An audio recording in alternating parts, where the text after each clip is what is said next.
Every August for 15 years, Cologne, Germany has hosted the world's definitive celebration of gaming.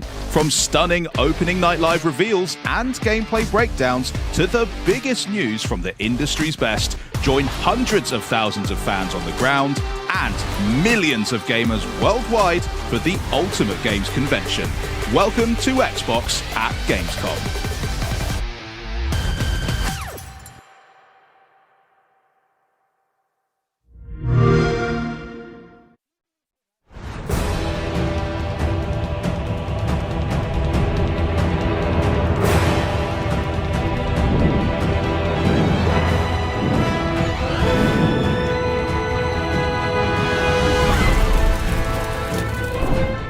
A war to end all wars. A war whose victor shall rule Norzelia in her glorious entirety. Roland! Lord Wolford! There is no saving me. The future of Glenbrook lies in your hands now. You're damned right it will. I'll restore this kingdom to its rightful glory. I care only that you and the legacy of House Wolford are safe and secure. As long as I keep walking, there will always be hope. You are responsible for more than just your own life now. This battle is but the first step on the path Lord Serenoa has laid before us. Let us take this first step together and rejoice. Nothing. You are free of sin. Now behold my power. To victory!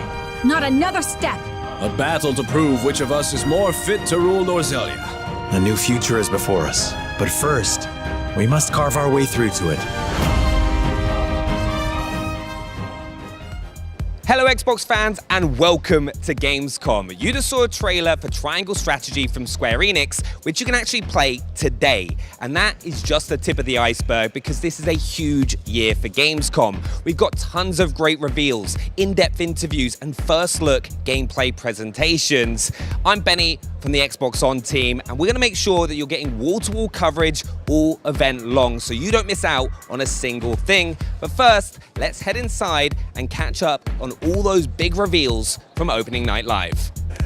Thanks so much, Benny. Charlie and Bex here, and I am thrilled to be in Cologne, Germany for Gamescom 2025, holding down the Xbox booth at the biggest gaming convention in the world. There is a ton of amazing stuff packed in the next 2 days, and we finally get to see gameplay for some of the year's most anticipated titles and catch a glimpse of gaming's future in the form of fresh reveals and some surprise drops. I mean, just today, Charlie, we've got a full demo of Dying Like the Beast, tons of new info on Keeper from Double Fine, a custom controller giveaway, what's next for World of Warcraft and Call of Duty, and a brand new adventure starring a certain roguish archaeologist with a whip. And that's just some of the stuff I was allowed to tease after I signed like 5,000 NDAs. But first up, let's go hands-on with the ROG Xbox Ally and the Ally X, the very first Xbox handhelds, and explore the wide world of Xbox Play Anywhere. Now, Xbox Play Anywhere, you can buy a game one specs and access it across PC and Xbox consoles, including the Xbox Ally and Ally X. Even better, your progress travels with you, so you can bring all your saves, your add-ons, your friends, and all those delicious achievements along. So whether you're online on the convention floor waiting to play your favorite game, posted up here at the Xbox booth with your beloved Xbox On team, visiting our battle-ready neighbours at a very impressive Call of Duty Black Ops 7 booth, chilling with the Warcraft team over on the World Warcraft Midnight booth, hanging with Asus at the ROG Ally all the way over in Hall 8, or looking at the latest tech offerings from Samsung this year at Gamescom. Anywhere kind of truly is the best place to play. But right now what we're going to do, Bex, is quickly recap what Xbox revealed last night at the Opening Night Live celebrations. Are you ready? Let's get into it. I mean, we got a brand new and very charming Companions trailer for the Outer Worlds 2 that revealed 6 new friends to travel the stars and zap things with. Zap-a-zap! The Dynasties of the East expansion for Age of Empires 4 Anniversary Edition also got announced, and they also revealed a release date, so you can start organising your troops on November 4th. Mark it. We also found out about the massive new Indiana Jones and the Great Circle expansion, continuing Indy's investigation edition of the Ancient Order of Giants. Ancient Rome's biggest secret awakens September 4th. Excited for that one. After decades of supporting the Hayabusa clan, Raven Clan is finally taking center stage in Ninja Gaiden 4, which we saw an awesome new trailer for as well. And according to Team Ninja Bag, so if you got this, they have a secret ulterior motive that will really shake up the story when it drops on October 21st. How very sneaky. As anticipated, we got a truly immersive look at Call of Duty Black Ops 7, releasing November 14th. Yes. The new game's got twisted environments, a campaign that supports 4-player co-op, zombies, Dead Ops Arcade, and even a new mode called Endgame to keep your squad busy for years to come. Really impressive stuff, that. So good. We also saw Blizzard storm through with the gorgeous and never-before-seen cinematic intro for the World of Warcraft Midnight. The ancient home of the Blood Elves is under threat, and they'll need to tap into the power of the Sacred Sunwell to keep those shadows at bay in 2026. Plus, today we'll have even deeper looks at titles that were shown at Opening Night Live, like Keeper, Dying Light the Beast, and LEGO Voyagers. And in a few hours, this very broadcast will play host to a special edition of the official Call of Duty podcast. But to get the party started, here comes all the latest details on the Xbox Ally, which has been so hotly anticipated ever since it was announced at the Xbox Games Showcase. The vision around Xbox has really transformed over the years of people playing on multiple devices, people playing anywhere. We know what players want. They want to game on their own terms. This was a #1 request from our fans. We're working in close partnership with Asus on a brand new handheld called the Xbox Ally and the Xbox Ally X. The best game library on the go, basically changes everything. It feels like we're finally hitting an inflection point now where I'm able to take the game that I'm playing on my beefy home PC gaming rig and take it with me on a portable device. The big question a lot of players have is how are PC games going to play on a handheld form factor? The games are largely going to play like they do on PC. The Xbox Ally targets 720p, while the Xbox Ally X targets 1080p. Most titles will perform between 30 frames per second and 60 frames per second, but certain games have the potential to hit up to 120 frames per second. As frame rates rise and fall, variable refresh rate, or VRR, will deliver a consistent and fluid visual experience. Players can further fine-tune a variety of device settings in the command center, from optimizing battery life to remapping buttons. The Asus Armory Crate has 3 distinctive settings that are really great. There's the silent mode for these dark gaming sessions you will have. There is a performance mode, so your battery life is optimized. And then of course, for the top performance factor, you would use turbo mode. When we talk about optimizing for handheld, it's less about stripping games down and more about ensuring playing the game on a handheld is as easy and effortless as possible. Games that run at 30 frames per second or above will get a should perform well on this device tag. Games that hit 60 frames per second or above will carry a should perform great on this device tag. Games that haven't been tested yet will have a performance check not available yet label. As more games are tested, updated, and optimized for handheld, these labels will evolve over time. This is about giving players a device with no obstacles to fun. So one example is making sure that it's going to work seamlessly with a controller. Are all menus and prompts working as intended? And are those UI elements properly sized for the smaller screen? Another example of an essential compatibility feature is having a gamepad keyboard. If a game passes all these checks, they're considered handheld optimized and will be labeled as such. On the Xbox home screen, you'll find a new handheld optimized channel that will curate these titles for players. We test on the Ally all the time as we're building Roblox. For a player, that means more immersion, better graphics, smoother animation. You get to play games the way they were built. If you're playing Doom the Dark Ages on the PC or the console, you expect an ultra-responsive, fast action FPS experience. On your Xbox Ally, Doom the Dark Ages will be every bit as fast and responsive as you'd expect. One of the awesome things about PC is that there are so many places to get your games. We think about having this unified game library and how it can bring your entire game collection together. Any recently downloaded and played games from other PC game stores, from Battle.net, the Epic Game Store, Ubisoft, Steam, GOG, or EA, the Xbox app automatically finds them and will show them in your game library. And right on the Xbox home screen, under Most Recently Played. My most recently used game should be something that sticks with me everywhere I go, creating a unified user experience. You're going to see games you've played on Xbox. If it's a PC native game, you're going to be able to play it right there. If it's a console-only game, you're going to be able to stream it from the cloud. If you're down in your basement and you want to stream direct from your console that you've got upstairs, you're going to be able to do it. I'm able to continue to experience the worlds and characters that I love anywhere that I want to play. This is going to be awesome. Now we literally have a device that could go with you everywhere.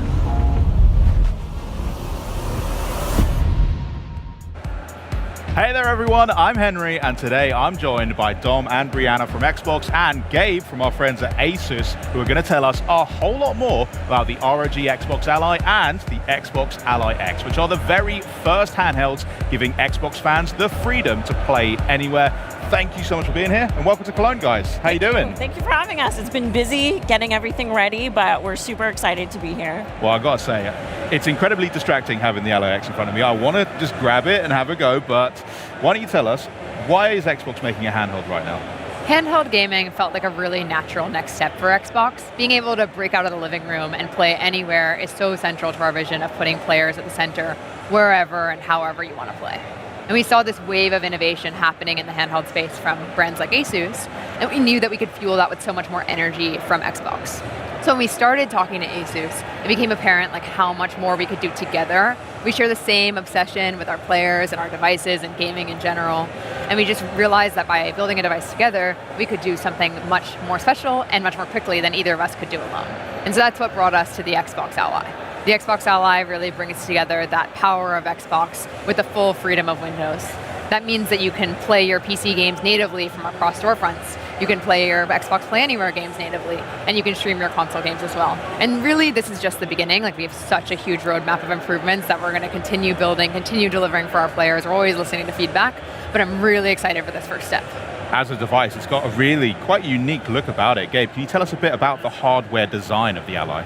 Absolutely. The design of the ROG Xbox Ally features natural ergonomics, comfort, and user familiarity.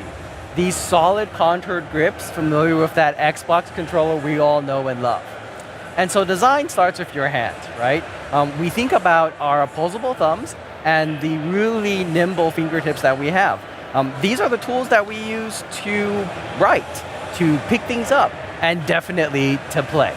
And so when you think about the devices as they are in their current generation, it really rests into your palm, and you're using your palm to pick up these devices. And I say it's kind of like a tray-like feel. With the ROG Xbox Ally series devices, it rests into your fingers and then into your palms, and then allows you to curve over, giving you the freedom to use that to play. On our wonderful new ABXY keys with the tactile feel and color coloring of the new Xbox controllers. It's not as simple, though, as just taking a controller and splitting it in half and putting a panel inside.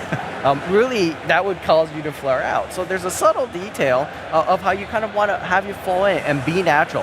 And those contoured feels and this natural feeling really helps with the overall weight distribution. And that means comfort when you play long on these devices. And so with the Xbox Ally series, you're going to be able to play longer and play comfortably. And then, with the ROG Xbox Ally X, you then have the access to the impulse triggers. So then you're able to feel everything and be part of the game and immersive inside in terms of all of the things that you would be familiar with on your Xbox controller today. And so you'll get all those game-centric cues coming through on your device. It's so fully fledged and very well optimized for gaming, which is why I need to ask, how has the Windows experience been optimized for gaming, which is primarily what we want to do with an Ally? Yeah, absolutely. I mean, this has been a huge collaboration between Asus, Xbox, and Windows. And so we really thought about what makes playing on Xbox so unique, and how can we bring those elements together with what makes Windows 11 so great for PC gaming. And that really led to, from my perspective, 3 big features.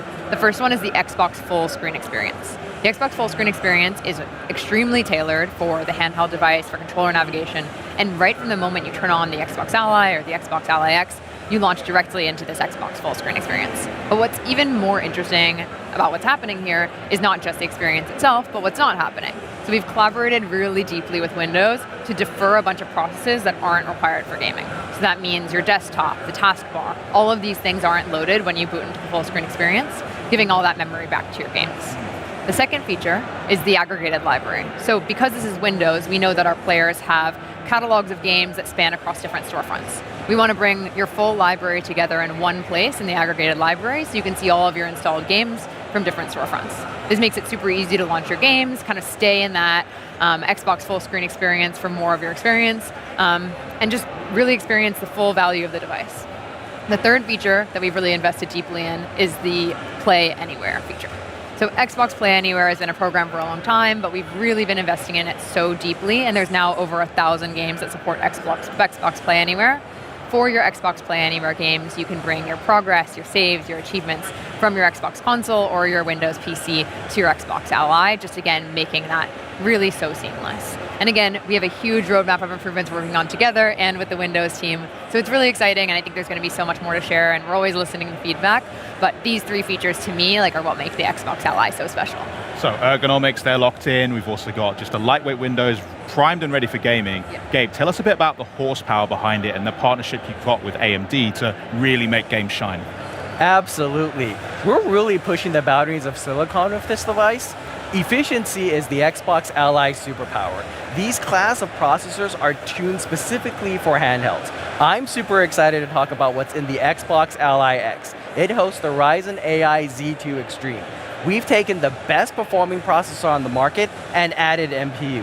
That means you're ready for new frontiers in local AI gaming while having the best efficiency possible on these new amazing generational changes with the Z2 Extreme.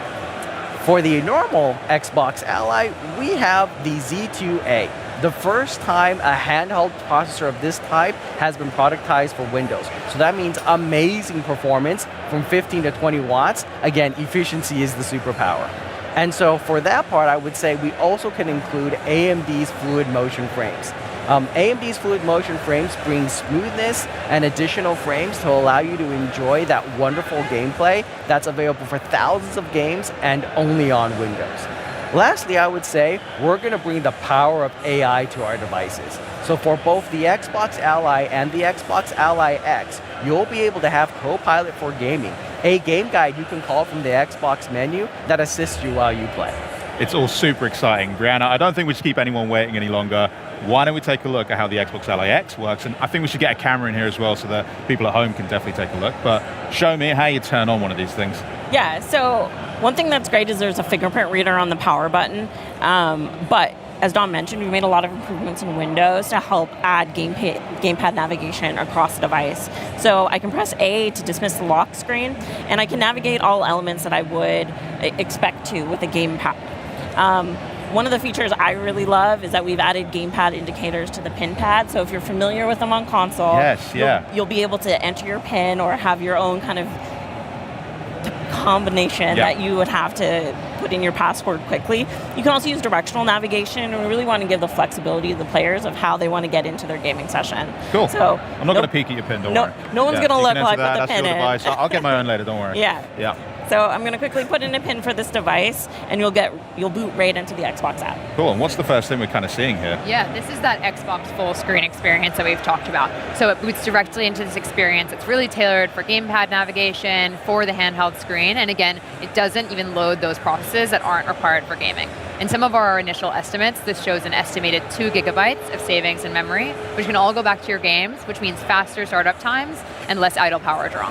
Absolutely. I mean, that was super snappy just to get into that. I mean, super cool. And I've got to say, big compliments on the library that I can already see. When you run us through a bit of this experience as well. One of the buttons that we've added on this device is a library button, so you can push that and it'll take you right to your library. Dom mentioned about the aggregated library. You'll see these new indicators across the thing. So, hey, these are my games from the Game Pass entitlement. These are the ones installed from other storefronts. And we really want to make sure that when people play a game in the library, they know what save they're doing it. You might be like me and you own the same game across multiple storefronts. Your save files are so important. Yeah, I'm very guilty of that. Yeah, and so you want to make sure that when you launch your game, you know where it's coming from, and you're able to kind of get that jump back in where you expect. Amazing. Can you launch up a game for us? I'm going to let you choose. Yeah, so let's launch up Gears of War. Good pick. You can see that the bootloader that we have launches full screen. That really takes you to kind of that immersive experience, so you're not seeing those desktop elements that Dom mentioned previously. Very cool. Because there's something I use at home on my desktop, which is Game Bar. I use it to access my screenshots. I use it to access all of my friends lists, party chat. Yeah. We have a little look at that. How does that operate on the Ally? Yeah, so one of the main differences between the original Ally and the Xbox Ally is now there's an Xbox button on the device. And so by pressing it, you quickly bring up Game Bar. And this is the optimized view that we shipped last year called Compact Mode. That takes that same widget model that we have before that's completely extensible, but it puts it in a more streamlined, optimized form for these handheld devices. So it lets you quickly get access to device settings and most importantly, Command Center. Nice. So instead of having multiple overlays that you're juggling, it's all in one overlay and it's all in Game Bar, and so you can get access to some of those awesome AMD features as well as the Asus features that you've been known for before, to be able to navigate those and adjust those kind of performance settings on the fly. As a person who is already a multi-device user, it does instantly feel quite familiar as well. Across my console or my PC, I'm kind of getting this very fluid and connected system. It's really nice. Yeah. So we could jump back into Gears of War, but we know this is a fully fledged Windows device. Yes. What else can you do with it? Are there other apps that you can use?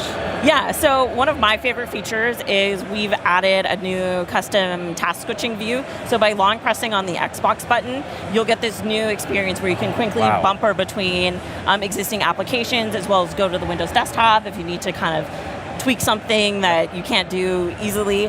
And it really kind of makes it feel fast and fluid. And so if you're using Discord or getting a little hint and edge, you can quickly bumper between them and then go back to your game really smoothly. So snappy. I absolutely love it. Dom, is there anything else you'd like to add as well to what we're seeing here? Yeah, I mean, this is really our Xbox experience reimagined for handheld gaming, built in collaboration with Asus, Windows, Xbox, and allows you to have that full immersion and effortless play. But really, games are at the heart of what makes a great Xbox experience, and that's why we're developing a new program called the Handheld Compatibility Program.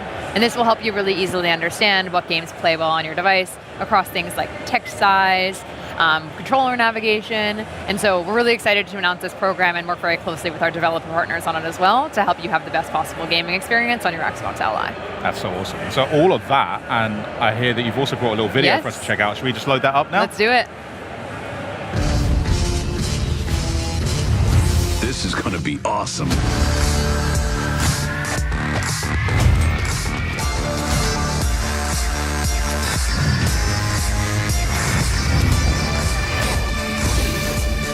Let's do this.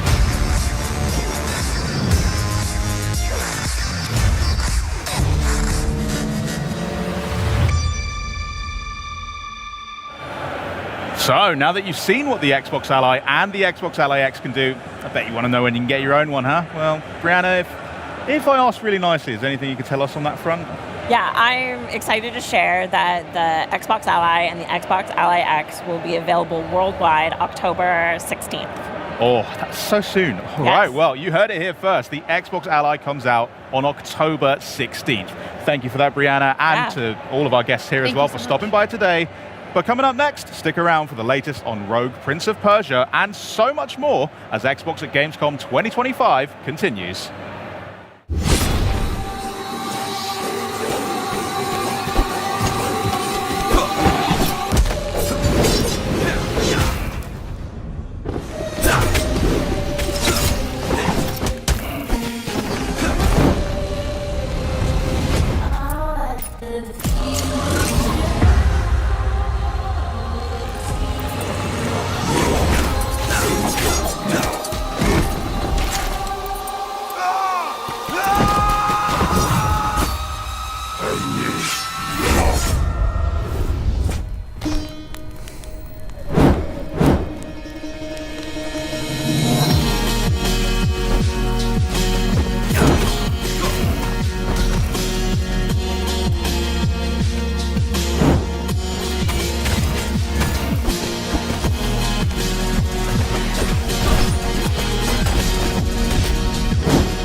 You might think that the Rogue Prince of Persia is just another 2D action roguelike, and you'd be wrong. Yes, we have plenty of deadly weapons, powerful abilities, and game-breaking builds, but what makes it different? I'm going to tell you. This is 2D parkour in full flow. You wall run, vault, and somersault through the world, blending traversal and combat into one seamless movement. If you're looking for Prince of Persia DNA, then shine a black light on this. It'll light up like Times Square. And that wall run? That is the first of its kind in the 2D game. Every fight is a chance to move with style. You're not just swinging a sword, you're fighting with everything. Kick enemies into traps or into each other. Vault to dodge attacks. Wall run over hazards. Dive to stun. Boot rocks and arrows into the faces of your foes. It's like playing a Jackie Chan movie as the Prince of Persia. This is acrobatic and environmental combat that rewards creativity and looks damn good doing it. The story holds more surprises. The prince must live the same day over and over, searching for a way to stop an enemy invasion that his actions have triggered. You must learn from each run, discovering how to save key characters and family members and bringing them to the oasis outside of the time loop to unlock new biomes, items, and story beats. Only by exploring the entire city, from the depths of the mines to the top of the lighthouse, will you find the one path that will give you the chance to change the fate of Persia. And the soundtrack? Woo! An unheard of combination of traditional Persian instruments fused with modern trap. It drives you forward. Every run has a rhythm, every fight has a beat, and we guarantee you'll be listening to it when you're not even playing. So there you have it. The Rogue Prince of Persia offers a unique combination of 2D wall running, environmental combat, a branching narrative, and a pulsating soundtrack, on top of all the usual tasty roguelike ingredients. This is a roguelike with rhythm, flow, and style.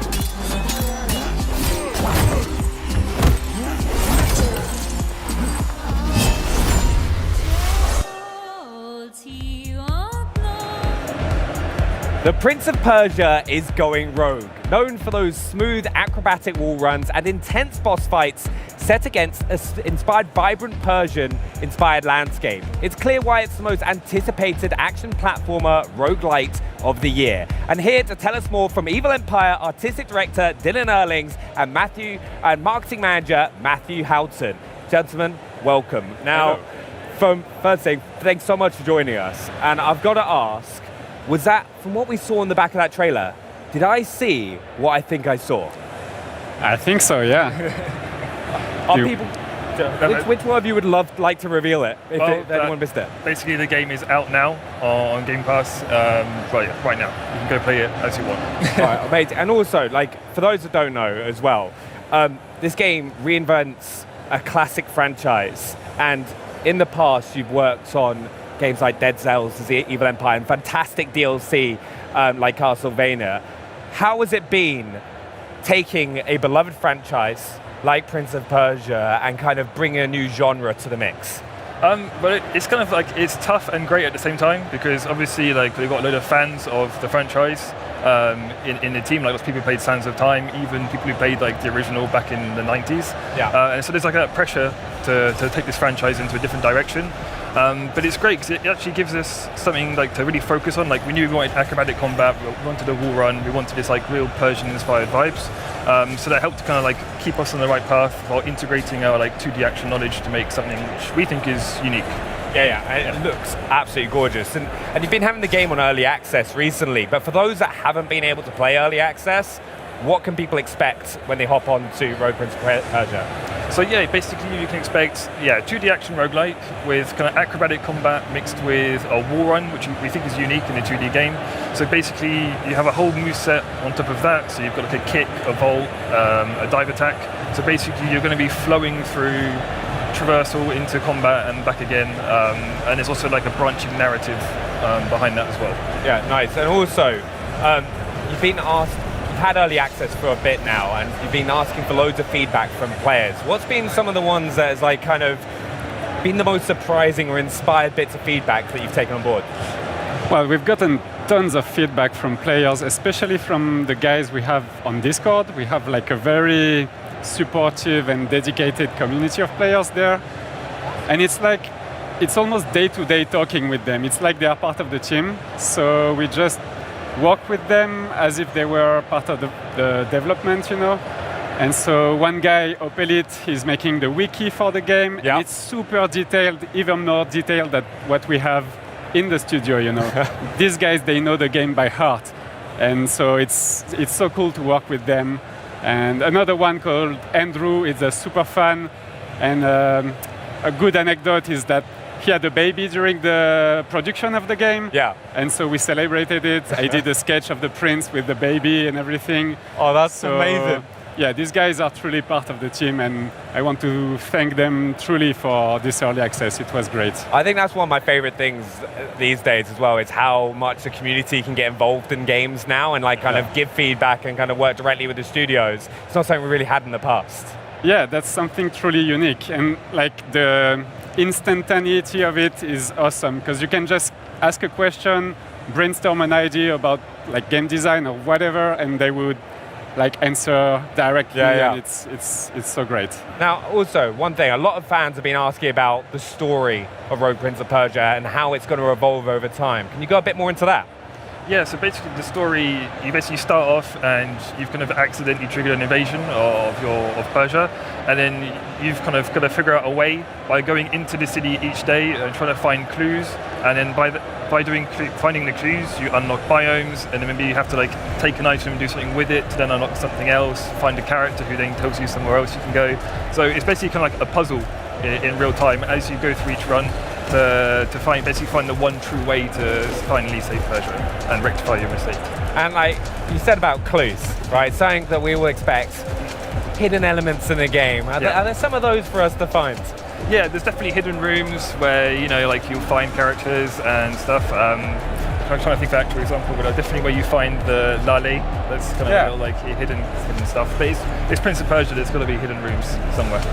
I was hoping so, because I love the old games as well. And players been one of the most things as well. When you look at the game, first of all, the visuals. It is visually stunning, the comic book style, and you've obviously massively behind this. Could you go a bit more into what inspired you and how you kind of worked on the design of the game? For sure. So we wanted the game to have a unique look, something that would not have been made before. And so since it's a very 2D game, we wanted to embrace that aspect and have something very graphic with these patterns, the borders, and everything is. So it's inspired by the Persian miniatures, which are art from back in the days in the ancient Persia, and this would be very graphical images painted by hand. And so we tried to incorporate some of this element in the art direction of the game. And the other inspiration is the French comic books. Yeah. So we really wanted to have some of this in the game because in the art team we are big comic book lovers. And because we wanted to be super innovative, we used Moebius as a reference because nobody does that in the games. But he's a great artist, so he was one of the main reference. And also, you mentioned Discord earlier as well. Have you taken any fan-inspired feedback on some of the art that you've used in the game? For sure. We had some fun contests on the Discord. And so, for example, we had a skin contest at some point, and player would draw whatever crazy type of prince costume. And so we had a voting for the favorite skins, and I think 8 or 9 of them ended up in the game. That's amazing. So that's great. That must be. I can already see though how much you kind of work with your community already, and if there's anyone else who wants to get involved, are they able to do that as well? You mean the players? Yeah, the players can get involved to give feedback. Yeah, for sure. In the game design, we changed tons of stuff. For instance, we have this medallion system, which in the beginning was maybe too complex. And so we worked with the community to make it simpler to understand, but also more fun to right when you play, you understand how it works. So we iterated a lot of game design elements. Yeah, along the game design as well, you did a major art revision for the game as well from when you started. So much so, you made a mini documentary about how that happened. How was that? That was a long walk. So, long story short, when we released in early access, we knew we were going with a bold and unique look, and we knew not everybody would love it. But we got a lot of feedback from players that did not like so much the art direction. So we tried to take that as a feedback, just as if it was gameplay. Yeah. Why not rework the art, So we did a lot of polishing, and we changed some of the color. The prince was purple in the beginning. He's not purple anymore. That's a long story. But yeah, we tried to make something that player would like more. And so this was big rework. I think it's one of the first things anyone notices as soon as they see the game. It's so vibrant and colorful, and it's like so pretty to look at. Like you've done like an incredible job putting that together. Thank you. Have you got any personal favorite pieces that you worked on in the game? We tried to be as diverse as we could in the biomes that you are going through. So each biome has a very unique color palette. I think the final one, the Palace, the one that's going to be released in the 1.0, is the best one because it's the last one that we made, and we put a lot of love in this because it's the final objective of the game, and it's really nice, I think. I think we've also, you talked about all the different biomes that are available. We've got to talk, how do you work on kind of making those beautiful backgrounds that you kind of interact with, and then the kind of the combat gameplay, because it must be kind of difficult to manage. That's a challenge for sure, because the gameplay is very fast-paced, and the traversal is challenging, so you have to be able to read everything very quickly. So we try to have something that is very simple, yet tells a story. So whenever we can, we have rooms in the game that tell like environmental storytelling, but it's not during the combat phases.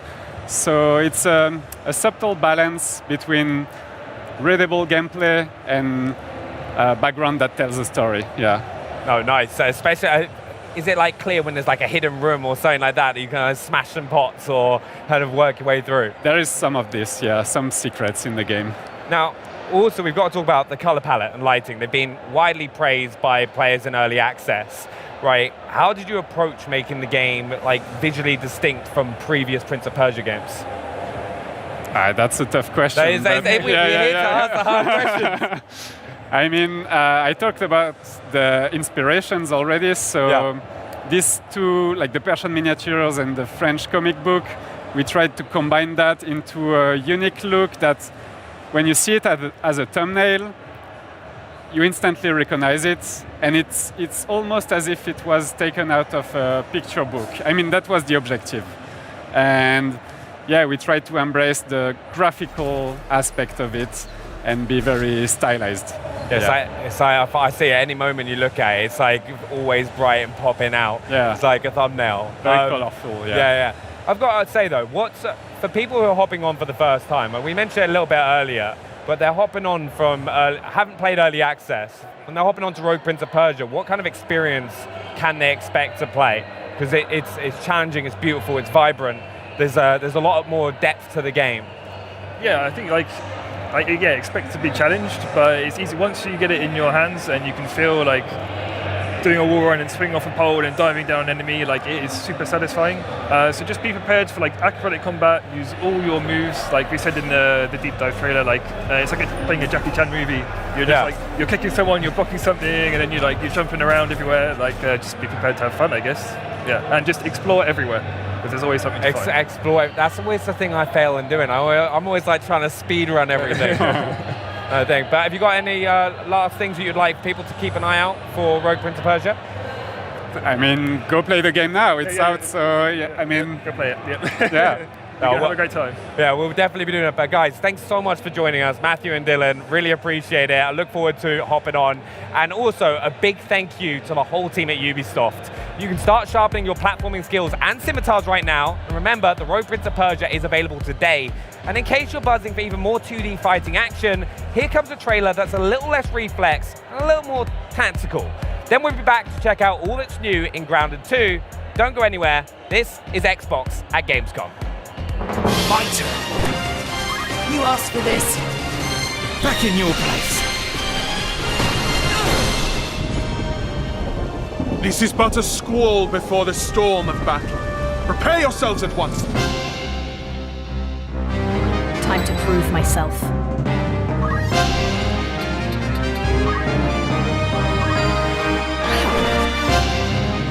Have at you!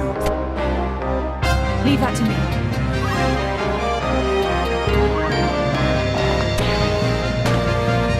An ambush. This day grows lovelier by the hour. Nothing can stop me. Let's finish him.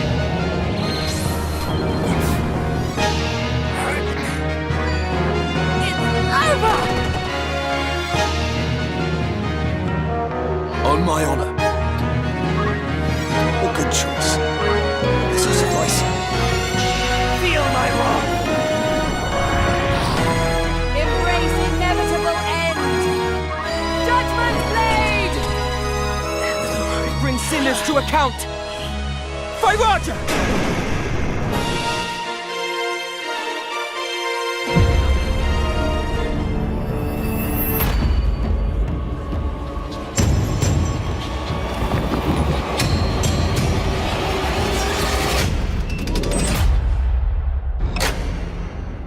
What do you know about the legend of the Nameless Crusader? Fierce warrior. Fought in the siege of Antioch, 1097 AD. Very tall, like a giant. Pope Paul IV had an item of this crusader in his possession, his helmet. Well, I'll tell you what. If I see the helmet, I'll leave it exactly as I found it. Sound good?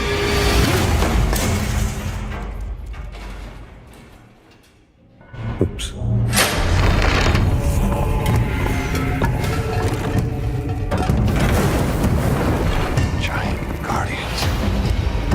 Skull, way back. Worshipped by the Mithras cult.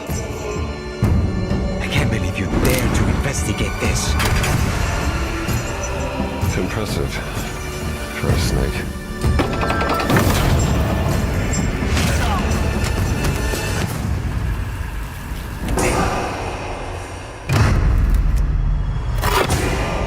It says Semper Vivus. Always living. Not dead. He's not in a tomb.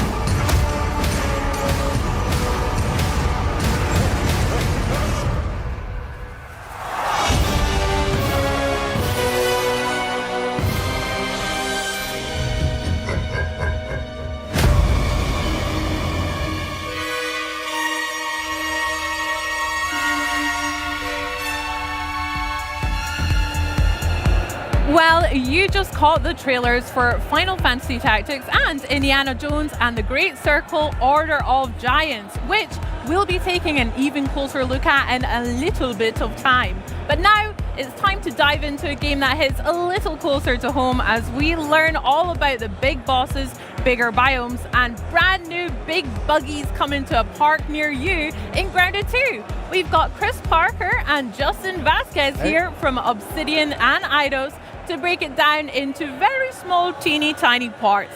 I mean, they say good things come in small packages, so thank you so much for helping me unwrap these presents today, guys. How are you today? We're well. Thank you for having us here. We're very excited to be here to talk about the game. Yeah, doing great. Super excited to be here. I'm honestly so excited to gush all about the fun I've been having in Grounded 2 since it launched now a month ago into early access. So I've been having a blast, but how's the experience been for you two? It's been an incredible experience. We're so blessed to have such an amazing community around Grounded 2.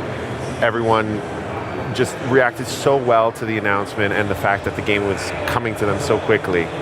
And seeing the game in players' hands now, everything that they're doing with it, all the fun they're having with buggies, all the fun they're having in the park, all the different builds that they're making and breaking, and all the great feedback we're getting, it's just getting us super excited and really focused on how we can make the best Grounded 2 possible with our community. I love that. Chris, have you been having a good time with it as well? Yeah, I'm just so excited about how well it's been received, because when you're making a game, you have this passion, you have this joy, you really want it to be something that the community is going to love, and they already love Grounded 1, right? There's so much passion there. And so until you get that into the players' hands and the community's hands, you just don't know exactly. You can hope, but until they've actually sort of tasted that meal, you don't know how it's going to go. And so it went out there. People are super excited about it. They have tons of stuff to say and tons of great ideas, and we love that. And it's just been really exciting. Amazing. Well, I've tasted it and I've really enjoyed it as well. We've been digging in a lot. It's been so much fun. And obviously you mentioned buggies, one of the big new additions in Grounded 2. And how has community feedback helped improve and expand that kind of area of the game for you guys? That's a really good question. For us, the buggies were such an important feature to bring to life because it was the #1 requested feature from Grounded 1. Yeah. And so it was a big reason why we wanted to do a sequel in the first place, because we knew to do the buggies properly, we'd have to build the whole world from the ground up to support them and to really make them shine. Wow, okay. And so for us, it was a question of the balance of how much of this feature do we want to develop and solidify to make it a full experience and to really show the potential of the feature, but not go so far that we don't get the community's feedback. And so we feel like we found that balance with our Red Soldier and our Orb Weaver buggies, and now seeing how players are playing with them, what they're doing with it, and what they're asking for, not just for those buggies, but for future buggies, is really giving us a lot of clarity on where we want to bring the feature, how we want to fulfill its potential, and of course, what exciting new buggies we're going to be introducing in the future. Yeah, there's so many aspects to buggies. Like Justin said, we kind of went for the minimum approach and said, let's see what the community has to say about these. We have all of our own ideas that we're like, these are great ideas, but let's see what the community says first, and then we can kind of hone in on that stuff and help that really guide the future of buggies, whether that be with customization or progression, or even what sort of new buggies we might introduce in the world. And what's been really great is seeing everybody's feedback. A lot of it is very much in line with where we wanted to go. Absolutely in line. Yeah. It's all stuff, almost all of it's been stuff that we've talked about. Yeah. And it's great to see that, and especially, we look at what the community feedback says, and our community guys put it all together, and we count what's been upvoted and what people are reacting to the most. And the things that they're reacting to the most are things that we're like, yes. Yes, that's what we want to do. This is so exciting. This sounds great. So not only does it confirm our belief that this feature has so much potential, it's really nice to see how aligned we are with our community. Yeah. And it really feels like we're all one big team trying to make the best Grounded 2 together. One big colony. That's so cute. I totally missed that. Don't worry, I got you. My buggy is called Ant McPartlin. It's a Red Soldier ant. I haven't got to the Orb Weaver just yet. We're taking our time. Which is a very UK insular joke, but that is fine for you. But have you guys got any buggy names that you're particularly proud of? Any good puns that you've heard? I've got one up my sleeve. You, Chris? Well, no. The favorite one that we always fight around the studio right now is Stinky. I don't know why. But yeah, when we start up a co-op game for the first time, everybody goes and makes their buggy real quick together, and then whoever names their buggy Stinky first is the one that wins, basically.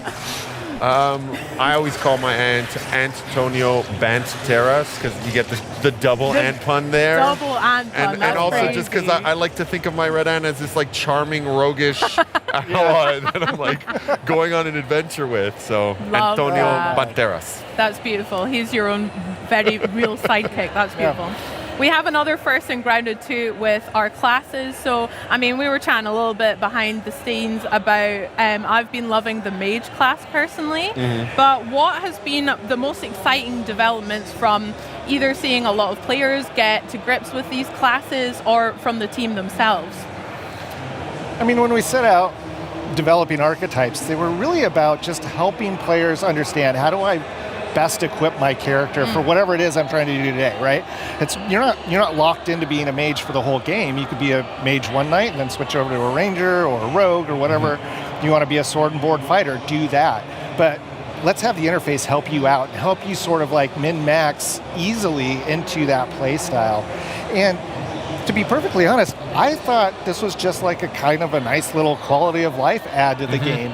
And the players love it. Like they think it's fantastic, and they want to know, hey, what are the next ones going to be? What's equipment that's going to be added so that we can, further develop this particular archetype? And that's been really surprising, but also super encouraging and exciting for me, just to see that, people love this. Something that I thought was pretty small, something that actually IDOS actually championed in the first place, and everybody loves it. It's great. It's been really positive reception. From our point of view, it felt like a natural extension of what Grounded was already doing, and what made Grounded special as a survival game was this really rich RPG fighting system. And to speak to what Chris is saying, that's also the shared DNA between Obsidian and Eidos Montreal, is that love for both RPG mechanics and progression and player choice. And so this felt like a natural extension of us working together, of us collaborating. And to see it in players' hands, not only them finding really cool ways to break the builds and push them to really cool limits, like the dual wielding rogue that can, one-shot, even our biggest, toughest foes. But on top of that, seeing them use the builds in really creative, unique ways that, like you said, speak to their play style.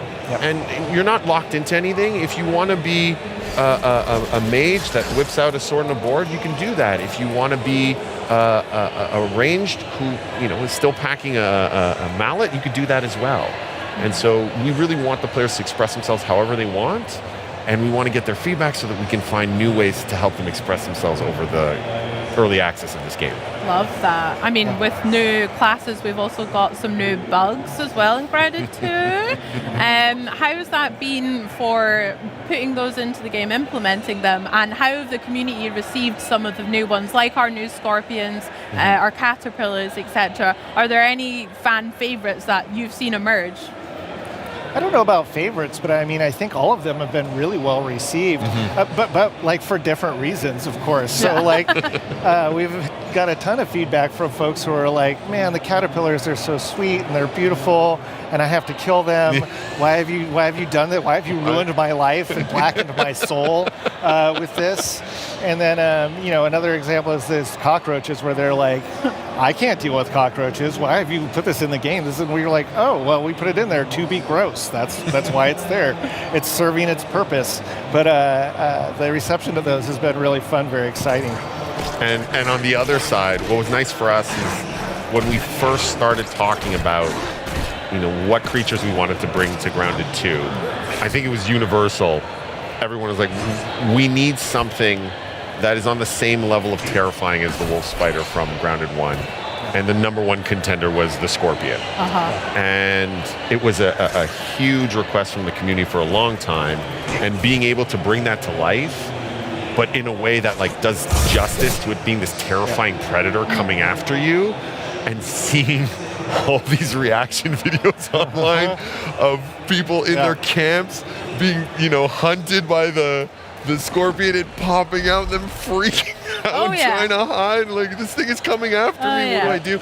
It's so rewarding to be able to traumatize a whole new group of players in interesting ways. Yeah, you guys have a lot to answer for making me kill the sweet caterpillars and the butterflies, and then also the horrendous night terrors I've had for the scorpions. So yeah, we'll talk afterwards. But speaking of foes and new enemies, I hear we have a new boss to look forward to as well. So can you tell me what this new boss is and why you guys are excited for players to take it on? Happy to.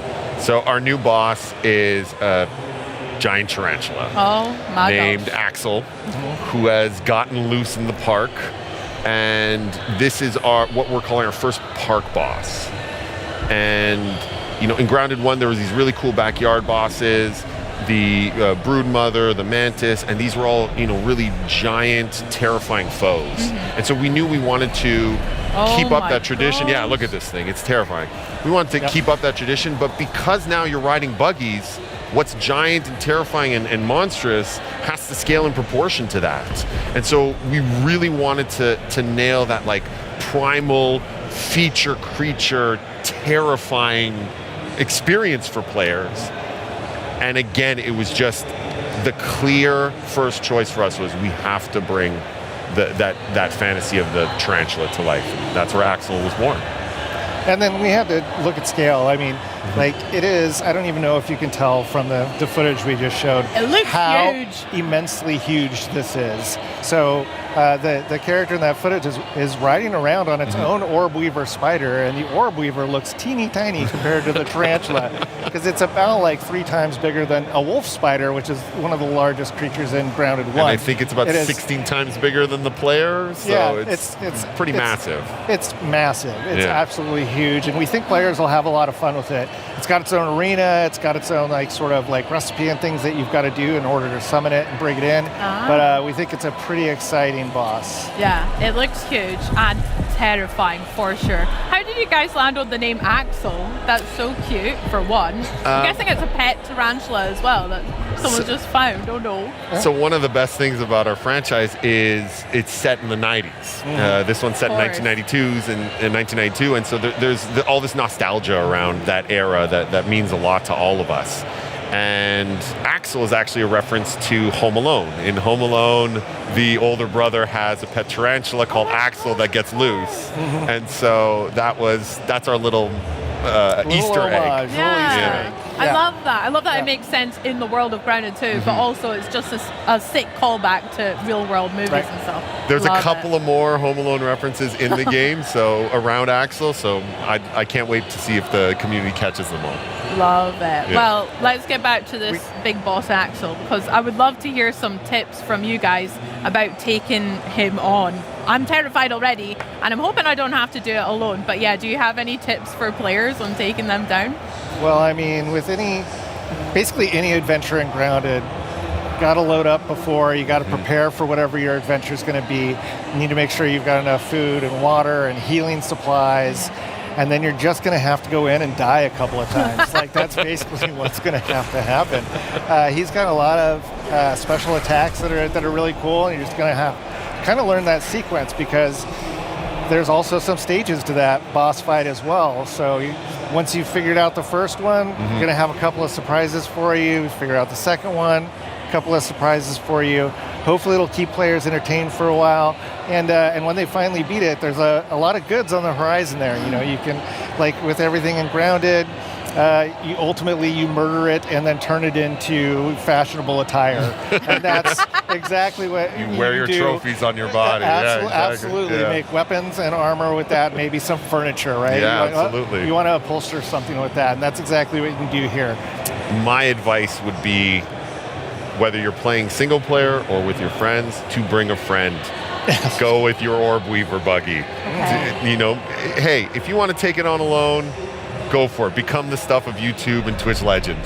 But if you want to, try to survive, bring your Orb Weaver buggy. It will come in handy immensely. The fight was designed with that in mind, and we had a lot of fun figuring out, okay, what makes fighting a giant creature on another giant creature a fun and unique experience.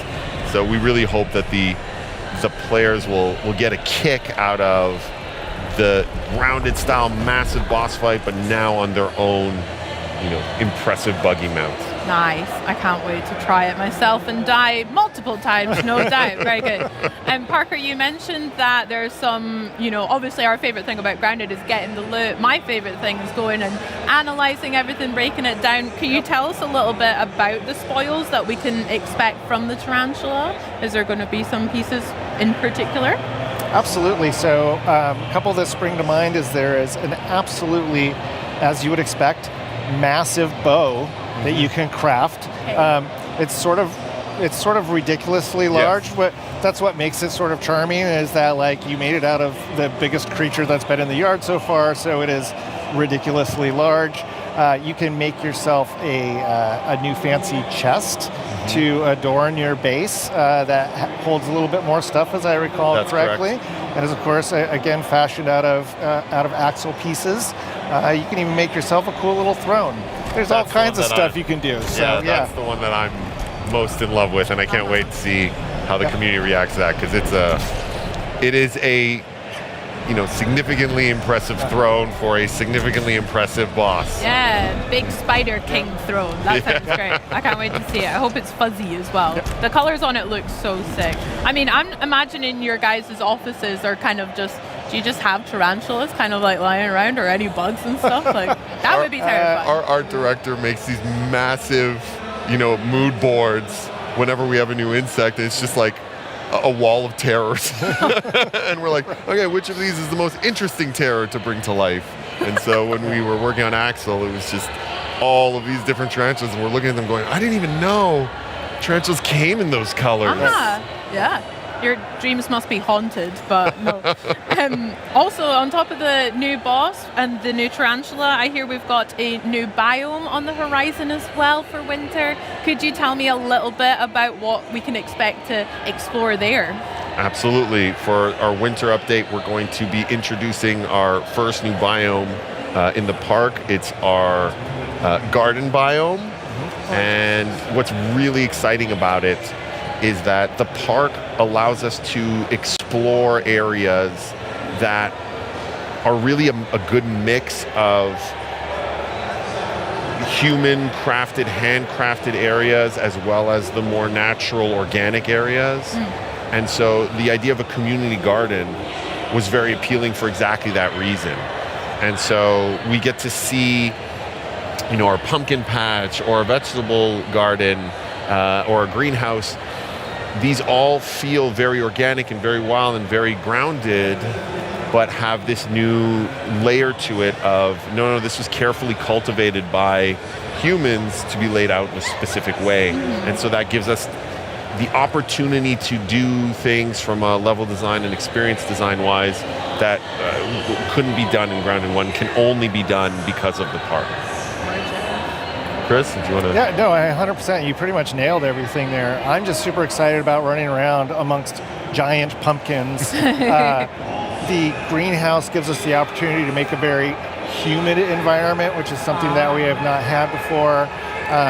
I think we have with the vegetable garden, we're doing some interesting things there that almost turn it into sort of like a hedge maze experience. Like, there's a lot of things that we're doing that I think are really fun, and and this was all sort of planned in our heads, at least loosely, from the beginning, where let's nail all the foundational stuff with our first early access release and make sure that all of those pieces are there, and then we can do some more experimental stuff. And so when we get to, after we have the tarantula update in the fall, our winter update is going to be this first big one where we've got some new biomes and a lot of new stuff, new insects, of course, more equipment, all kinds of things on the horizon that we're really geeked up about. Heck yeah, lots to look forward to there then. Yeah. Oh my gosh. Well, is there anything else that you want to share with us just now, right around the corner for Grounded 2, that we can look forward to? Well, I think there's two things. If you look at a roadmap, you can see that with the garden biome, we'll be introducing our first new buggy, which is the Ladybug. Yeah. So we're very excited about that. We think she's going to bring something unique and fun to the players. And, in general, if the community wants to get excited about what it is that we're doing, the roadmap is a good place to go check out everything we have in mind. And, we want to hear people's feedback. We want them to join us. We want them to help sort of help mold what it is that we're planning to do right now. Like right now, we have a very loose idea of all the things that we think would be super exciting, that would be great to add into the game. But you know what? This is a journey that we want to take with the community. Yeah. And so, our roadmap is our sharing. This is what we think right now. We want you to come now share with us what you think would be cool and exciting and great for Grounded 2. I love that. Yeah. I mean, I'm really excited to think of some new names, I guess, for this Ladybird mount as well. If you guys had to have one in real life, what do you think you would have for a real life buggy? A Red Soldier Ant, the Orb Weaver, or the new Ladybird? I would definitely take the Red Ant Soldier. The reason why is at least right now, it can kind of do everything, which is fantastic. It can harvest, it can build, it can fight, it goes really fast. It seems really cute when I pet it, even though it's terrifying. So like everything about it is like really great. Like Orb Weaver's cool too, but it's still maybe a little too terrifying for me. You don't see that parking that in your driveway anytime soon. I'm still not down with that.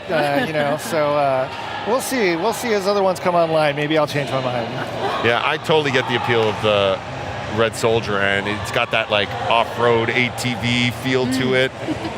That dirt bike that you can kind of take out anywhere. Yeah. But if I'm honest, right now I'm leaning towards the Ladybug. Maybe it's because it's new and exciting, but honestly, because as a player of Grounded 1, that was the one that I wanted to ride the most, and often would, just by jumping on it and letting me carry around. I fantasize about riding this wild creature around the backyard. And so being able to bring that to life in the park, it not gonna lie, it's super satisfying. Oh, that and so nice. Can't wait for the community to get that dream come true. I bet. Oh, well, I mean, we've spoken a lot about community, and it just feels like so clear you guys are so synced up with them. You're listening to the players all the time, but how has both of your teams kind of created tools for players of Grounded 2 to be part of this collaboration, or how can people watching at home kind of get involved with the feedback process too?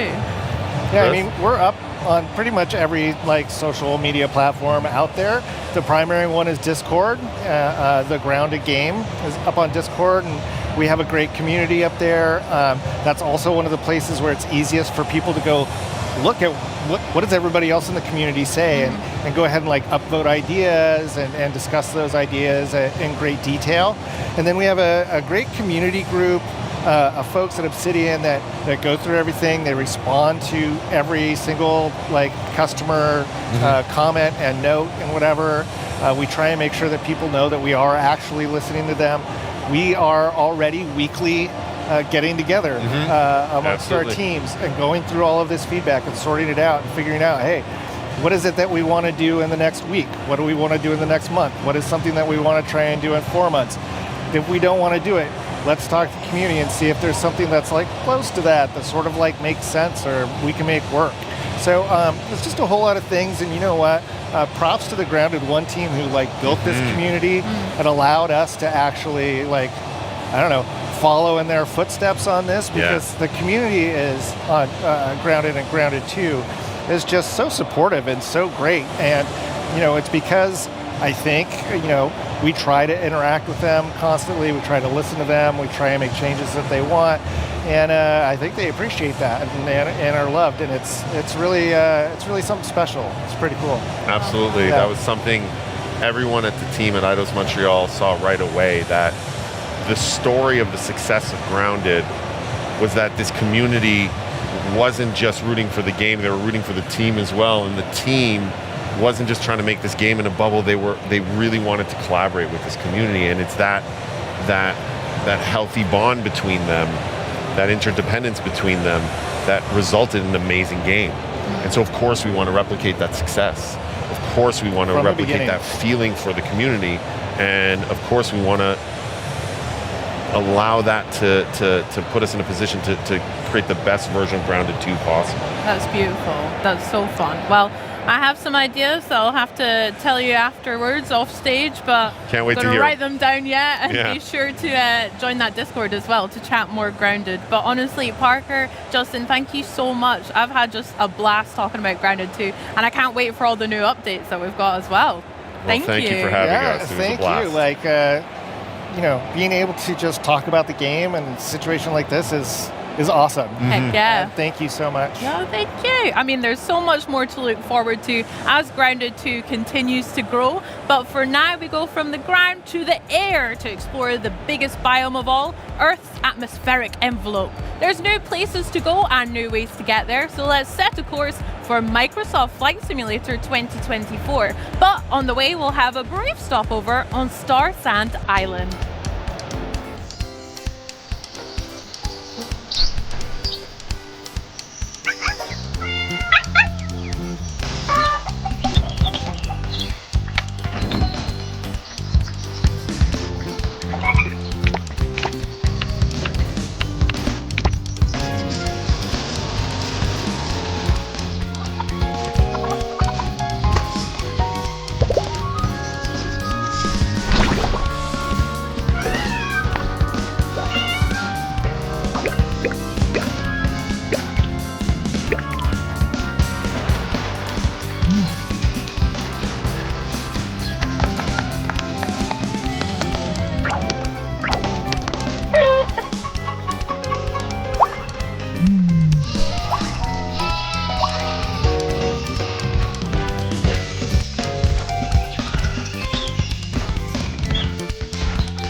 When you think of Microsoft Flight Simulator, you might picture soaring over iconic skylines or navigating through turbulent weather.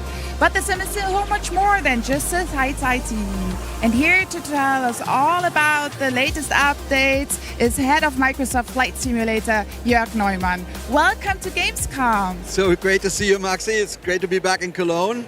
And you always bring some delightful surprises when you're here in Cologne. What does Microsoft Flight Simulator have in store for the fans here today and fans everywhere?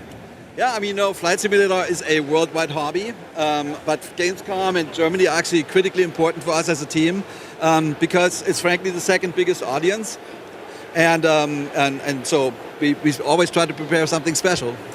And that's music to my ears that Germany is so special. Why do you think that is? I think it's the history in aviation. Germany has been since the beginning. Otto Lilienthal, Ferdinand Graf Zeppelin, and Junkers made the first metal aircraft. Lufthansa is super influential in the world of aviation. So I think it's sort of in the water or in the air. Germany is the country with the most registered private planes, for example, in all of Europe. So there's a huge audience. Some of our longest fans are here, most dedicated. So we always try to bring something. And we brought two things today, and we had some trailers. So let's run the first trailer.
That was really, really, really beautiful. Well done. Can you give me some context about the update? Yeah, I mean, one of the big dreams of flight simulation has always been to fly highly realistic planes over beautiful, detailed landscapes. And in Microsoft Flight Simulator 2024, we actually got further than ever before. Our aircraft are very detailed.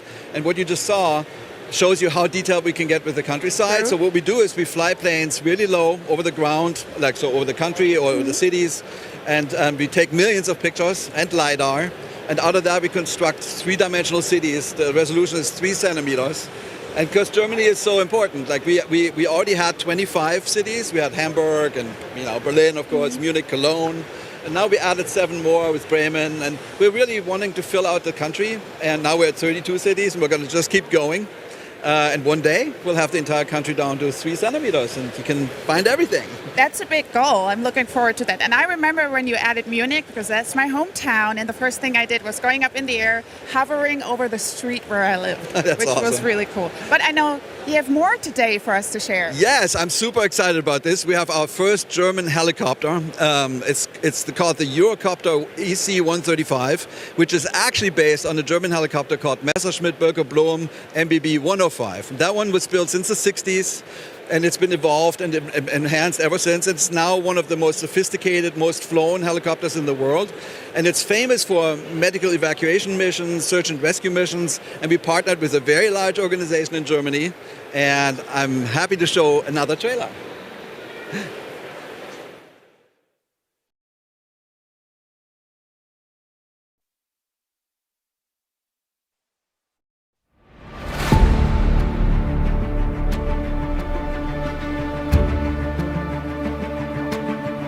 Pilot, we have an urgent report of an injured tourist at Neuschwanstein Castle.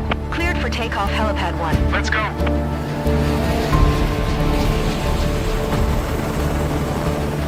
Flight level 180.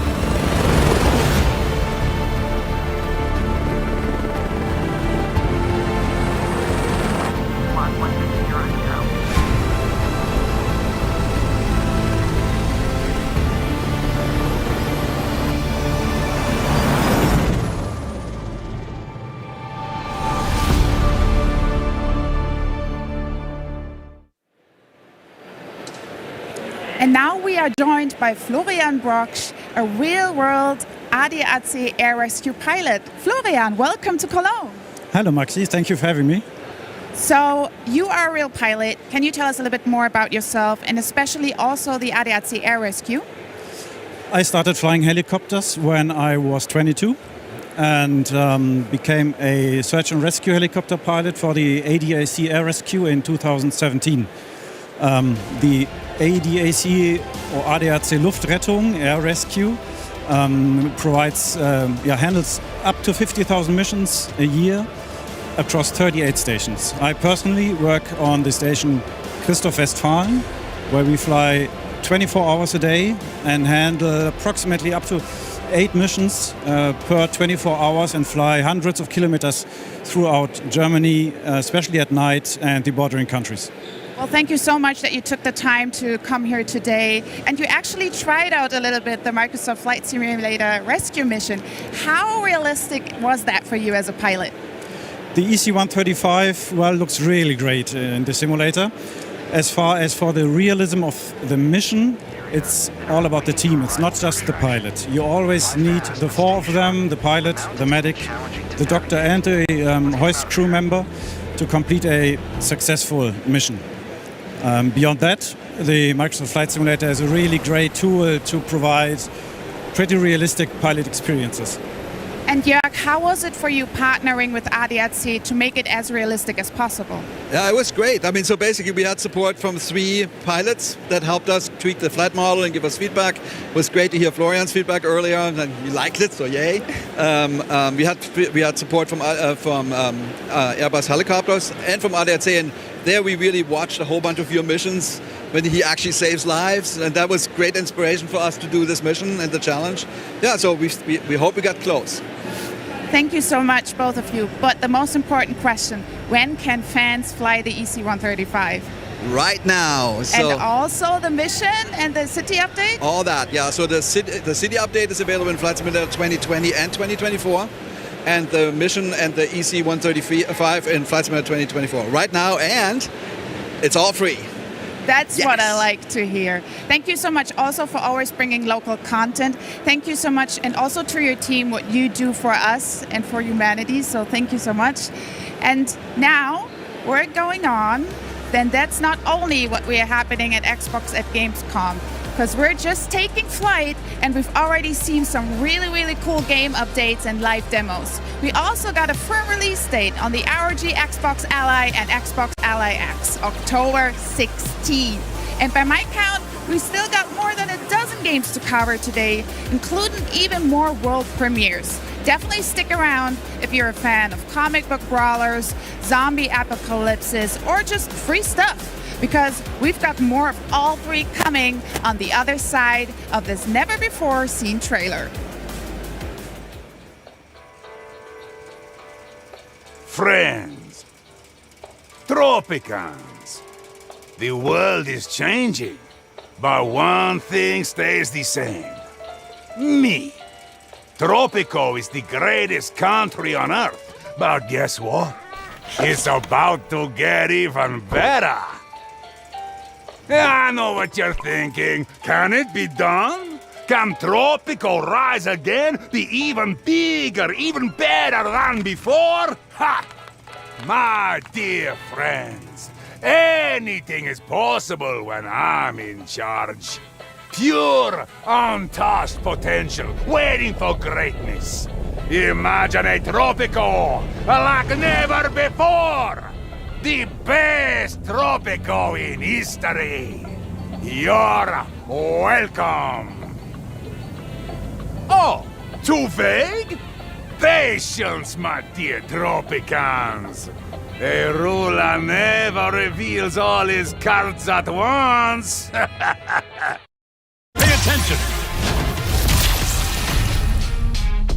The character I think I'd least like to face in a physical fight is Omni-Man. He'd probably smash me through a building of some sort.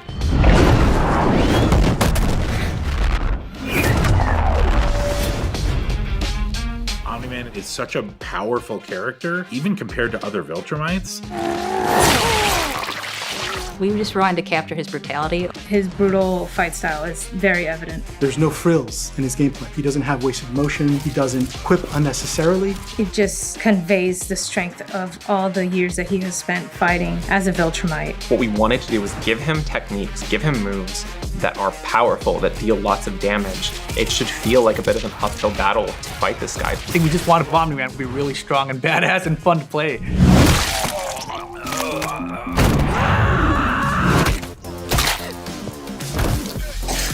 What drives the story of Invincible sort of as a property forward is that father-son relationship between Mark and Omni-Man. A lot of that comes through with unique voice lines like intros and outros. I looked up to you my whole life, but you're just a lying piece of shit.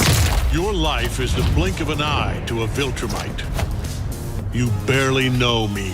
It's that father-son dynamic where they still love and care for each other, but they are at odds with their morality. I also love his moment where he's considering killing his only son and reconsiders and flies away.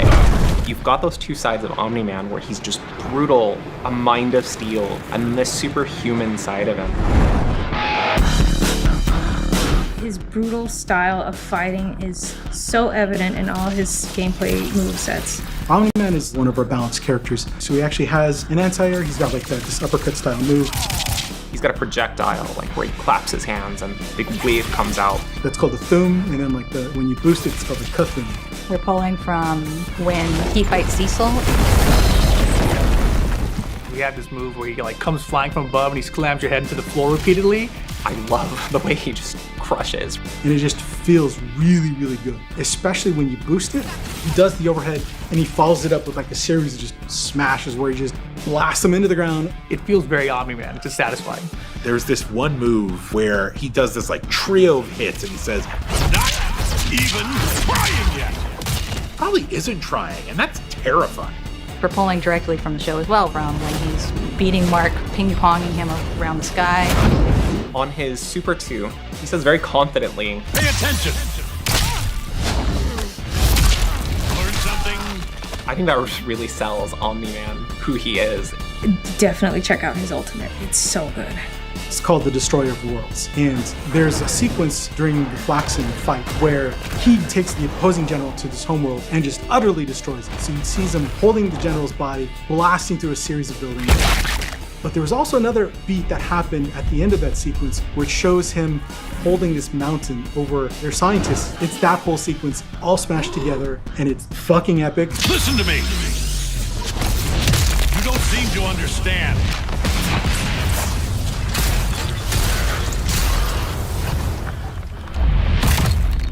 This battle isn't yours to win. That's cool. That's just cool. I would put him as an anchor, the last character on a team. This guy great with just been leader. Take advantage of these moves that he has that work well on their own, that are also somewhat risky. Obviously, we gave him some really powerful moves that are really cheap, and players are going to enjoy using them, but they have a drawback. They are punishable on block, for example. We gave him incredible air mobility, so he's really fast, can close the distance really fast, but it's a little bit more of a technical thing that you have to learn to do. I definitely recommend playing as him. Really excited for people to be able to get their hands on Omni-Man and really feel powerful. I think that he is going to be beating the crap out of people. He's zipping around, he's punching people, boom, boom, you're done. Now I've proven I'm the strongest among us. Well, we know it looks stylish and it aims to stay very true to the characters, but you know what? The only real way to get to know a new fighter is by feel. And here to help us do just that are the game's executive producer, Mike Willett, and combat designer, Rip Parbu. Let's get hands-on with Invincible Versus. Thanks so much for joining us, guys. Thanks for having us. How you doing? It's been great. No, it's been fantastic. Yeah, I mean, you go back to EVO, and just EVO was just absolutely amazing. We had a fantastic showing. It's our first time having people publicly touch the game, so I think that EVO was just a really great trick overall. We also got to unveil creator mode there, so the blood and gore is not going to be as crazy if you guys try to put it on YouTube or something, though you won't get demonetized. We also had a motion inputs revealed there, so a lot of good feedback from the community that we've taken and put back into the game. Yeah, no, like you were saying, you've been like the Quarter Up team have been so busy all summer revealing characters, and at EVO, we got that first look at Omni-Man. Exactly. Right? how's the player reception been so far? Yeah, the reception at EVO for Omni-Man has been crazy, right? Yeah, like being on that stage, revealing that trailer, and then just feeling the energy come back to you, it was like awe-inspiring, and be able to take that back to the team. Everyone's super pumped up, so we're jacked to show everybody more. Hell yeah. I mean, as someone who's like super into the comics, read them all, been watching the show, like we're both really excited to get some fresh gameplay, and we've obviously got Omni-Man as well, so if you feel ready to it, we'd like to see some of that gameplay. But before we do that, is there anything else we should know about him before we try to beat him up? Yes, the absolutely worst kept secret ever, but I'm going to reveal it officially now. J.K. Simmons has returned as Omni-Man. Oh, let's go. It's an amazing casting. Kind of makes me want to have some yellow M&Ms, you know? Yeah. I'm in the mood for that. Well, shall we play? Show me what you've got, devs. Oh, yes. First level voice line. That's amazing. Sounds like the scariest challenge I've ever heard. Yeah, I don't know if you sent me the whole heaven. Look at it split. All right, so we've got the lineups here. It's what's a little bit different about Invincible Versus is that it's a triple tag team fighter. So can you break down why is it important to sort of pick so many different characters within your setup? So a tag battle fighting game, so your kit basically is represented by 3 different characters, and characters have a variety of different styles, so you construct the kit to your style of play. It's like, I want to play like a long range game, or I want to play something more intimate and really bully people into a corner. There's something for everybody, and then there's like your fan favorites, and then there's like some more obscure characters that you don't know much about, but might have really cool tools and some awesome gameplay that you want to dive into, like say like Thula or Bulletproof. Yeah, the other thing, of course, you know, you go back to the IP, there's a lot of teams already built in there, right? You've got Team Teen, you've got Guardians of the Globe, you've got the Viltrumite, so it kind of lends itself to a team format, I think. Nice. Well, let's see some gameplay then. So let's walk everybody through like special moves, like really represent his kit. Okay. Yeah, so this right here, this is his ground pound, this is an overhead attack. If you boost it, it's gonna be multiple hits, and if you're fast enough, you can actually pick it up for a combo, which is gonna be pretty hard for me right now, I think. I'll try one more time. Yeah, you got it, there you go. All right. Wow. Are you going to take that? Come on. Yeah, why not? First try. I gotta get him off me with an assist. So this is the ground pound, right? This overhead, really fast attack, really hard to stop, also available from the air. He also has this projectile right here. This is called a Zoom. There you go. Yeah, fresh character for you. If we go over to the corner and I boost this version of it, it's actually going to, I have no boost meter. Give me like 5 seconds. Tag out. Show him how fast the boost meter returns. Yeah, you can see up there the yellow bar in the middle there. You can see regen really quick now. Nice. So when you tag out, that's how you accentuate your recovery for that boost meter. So right now, the boosted Zoom right here, that actually can give a wall splash, so I can get a combo if I was better at the game. There you go. There we go. You're doing great. I'm doing fantastic so far. You're winning as far as I'm concerned. Yeah, so that was like 2 of his special. We got one more though. It's the rising uppercut. This here is a traditional like DP kind of input that you would expect from fighting game, right? It's got some invincibility on it. If you boost this one, it's got multiple hits and armor. Sorry, I had to tag out. Your reactions are fantastic. That was right on the nose. I'm so fast at this game. Reflexes. All right, go. Show him now. Rising uppercut. And you can do another uppercut after it. Yes. Why not? Yes. One thing I'm noticing as well is that on screen there's lots of like really easy cues to understand. It's like character, it's like yellow flashes, blue flashes. Can you tell us a bit of what those are? So Omni-Man is really fantastic because he's a character that is a balanced character that can apply tons of pressure and super brutal in what he does. So he has the mobility of a character like Invincible. So he's got a lot of mobility with dashing and movement, but he also has like those armored moves that Rip demonstrated. So he can play a bit of a bully game on your team. He's really good as an anchor or a point character. So he has the projectiles that like if I want to play at mid-range, I have armored moves so I can bully you, push you into a corner, and then he's got the mobility to just try to mix you up and like crossover, start calling an assist, to just try to apply as much pressure as possible. And anytime you see a character turn blue in this game, that means they have armor on him. So you'll see here on his standing medium punch, he turns blue there, he's got armor. Crouching medium, the same thing, he's got armor. This move does not have armor. I was curious about it. But yeah, there you go. Why don't you demonstrate, before you kill me, why don't you demonstrate his ultimate? Yeah, his ultimate. So. Sure. Oh, hell yeah. Yeah. Oh my. It's just like flown him through a building. A couple buildings, part of the city, missing some limbs there. You know what? I can't wait to see all the TikToks that are like, oh, welcome to a Jet 2 holiday. Like flying through the buildings. Oh my God, it's So brutal. it's lore accurate, so go back to the show, watch when Omni-Man goes to take care of business with the Flaxes. Yeah, I mean, I did want to ask, you mentioned about the Armored Fighters, and I definitely want to know more about that, but we've obviously seen Omni-Man in Mortal Kombat before, so we've seen him, we've kind of gotten familiar with his moveset in that game. How is he different in Invincible Versus? So it's really about being part of like a tag system and how they're integrated in their role in that system. So the flexibility of the character, like you just taunted, how you saw that. Basically, it's the role of the character in the concept of a team. Like where you use Omni-Man's assists, especially like every character has 3 different assists. You have a forward assist, a back assist, and then one that's when you're actively in a combo or in a block string.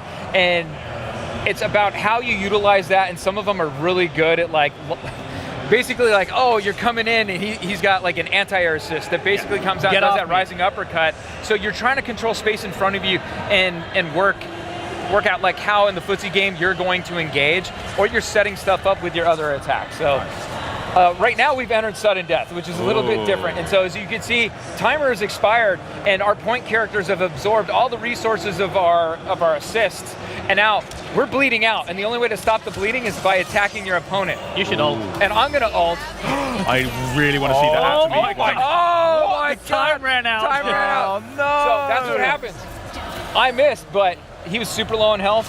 Time expired, he lost his head. Got you. I was about to say that. System. I was like, oh, I was just expecting him just to kind of fall over. Our times ran out. No, his head exploded. That is brutal.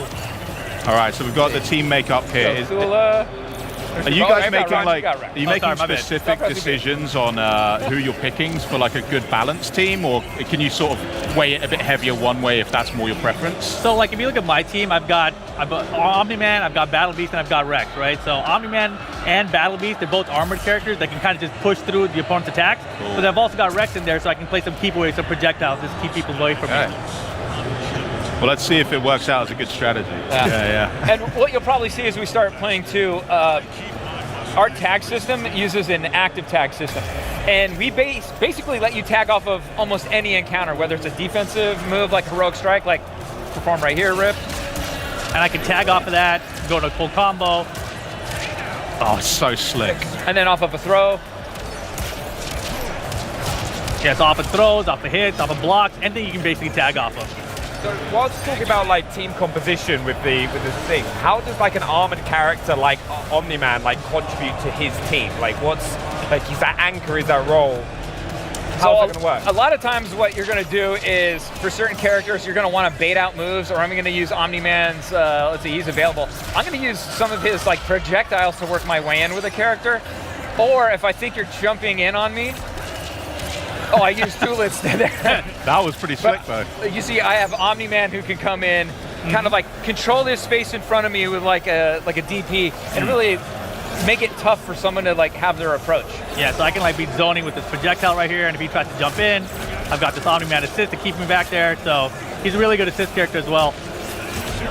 So sick. So combination between like kind of range attacks and then kind of those assists is key. Yeah, really cool. I did notice straight away though, you're right about his dashing. That seems like really rapid, especially like the down dash, because it seems like most other characters, they just fall. Yeah, he's got much more control, right? Exactly. He's got like a triangle jump, that's what we call that. So it's like he can actually go down forward and he can travel really far. Like characters have different types of dash in the game. Eve can actually air dash upwards in diagonals as well, so she's got a full 8-way dash. But Omni-Man is downwards or forwards in the air. But his distance is a little bit farther and faster than other characters, right? So that helps you close in. If somebody's throwing a projectile, you can just kind of air dash over it and come to the punch like that. So really versatile character. Something I'm also loving watching this gameplay as well is just like how much more like battered each of them become throughout the kind of like there's the blood and kind of how they seem to wear down throughout the match.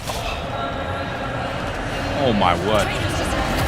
You know, why don't you demonstrate an arena shift? I think it'd be really interesting for people, and he's got a different way to get into it. Yeah, so if I do this kind of a stun, you see that crumple state?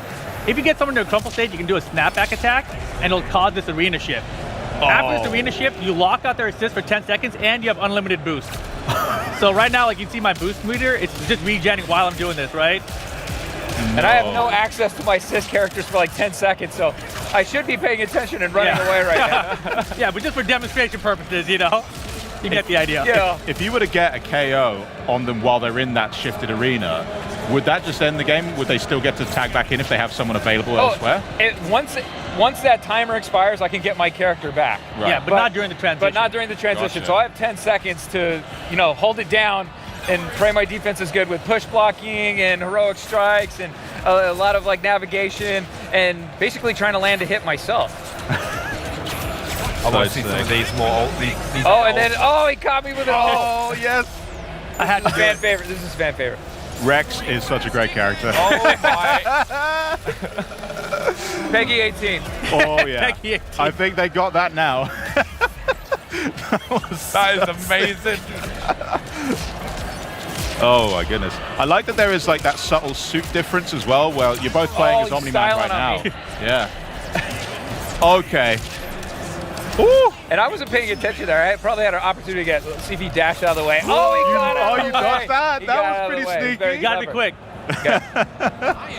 So Omni-Man's ult, you can get out of the way if you just can't panic, and you have to We should have mentioned it is unblockable. It is unblockable, but you But if can. they miss, you have to dash out of it. You have to dash out of the way. Nice. And it does cost 3 meter to do any ult, and you have to do them from the ground. Supers can be on the ground, can be in the air, Gotcha. but ultimate moves, you have to take your opponent back down to the ground. Well, I think we got enough time to maybe do one more fight. Should we make All this right. run a proper fight? Proper all the fight. bragging Proper rights. I want to see both of you Battle of peak Gamescom. performance. Peak performance. Yeah. Peak performance. Come on. There's no way I can lose with this team. All right, I'm back in Rip. Have you got the metal? Wait, you're back in Rip? I'm back in Rip. I got though. Mike. You never All right, know. You got Mike. Yeah. All right, I Who believe. did you pick? Who do you think I picked? Omni-Man? Yeah, come on. Had a That's what feeling. we're here for. I got the Viltrum Empire represented here. Also, just one small little detail as well. You mentioned earlier is on the top of the screen. There's a cool little UI, so you can tell exactly what side of the screen you're on, right? So they're right underneath the timer. There's a P1, P2 caret, and that basically said when we cross up at any time, that'll change position. So now you can see, I'm on the P1 side. Cool. And that's an assist breaker, calling your assist to break the combos of the opponent. Super important. Rip, I feel like you should just let Mike just showcase a couple moves. No, thanks. No, it's not happening. You asked for a real match. Yeah. This is your doing. Hey! You saw how I used that Omni-Man assist. Oh, I didn't even see you tag, brother. I was taking come back. I was in the middle of a sentence. Get off. He counterattack. He word. counterattack. I was going to try to come in with a heavy, but... Fula's really sick. I love it. No. I really want to see Battle Beast Ultimate, but at the same time I don't because he's on Rip's team. What'd you hit? Come on. Come on. Oh, we're good. We're good. Oh, what am I doing? This is so tense. Dang it. Come on, Mike. I jumped right into it.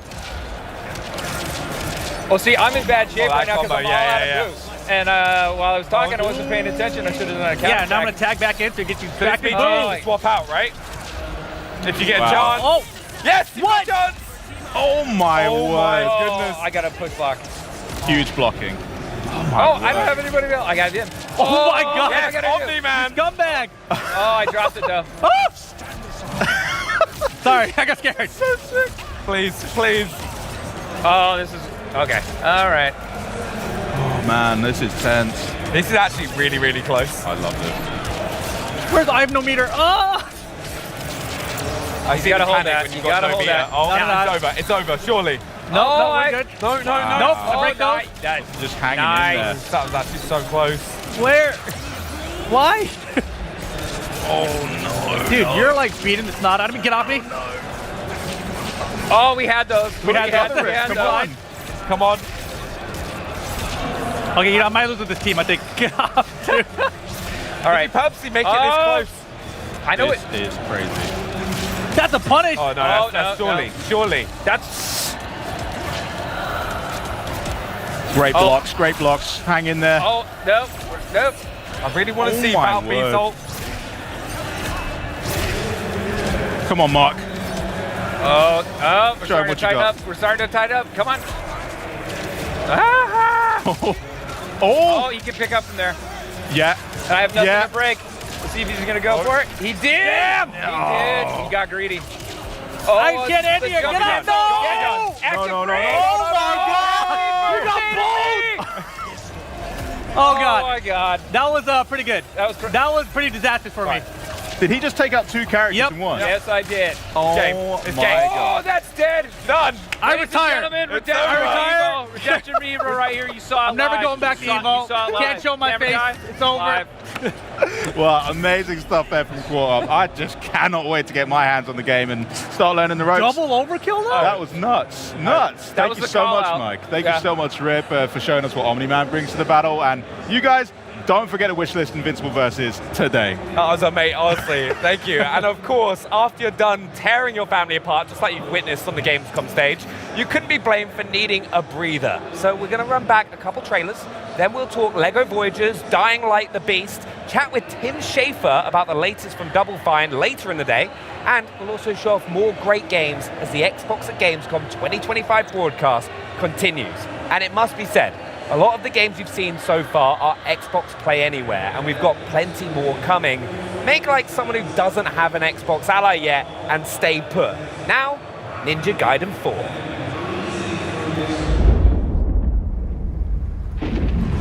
Since ancient times, the Hayabusa and Raven ninja clans have fought to keep peace, with the Hayabusa clan in the spotlight. But your clan, the Raven clan, has always had a secret motive. Thanks. I owe you one, Hayabusa. Expect heavy resistance from the DDO. We're all counting on you, Yakumo.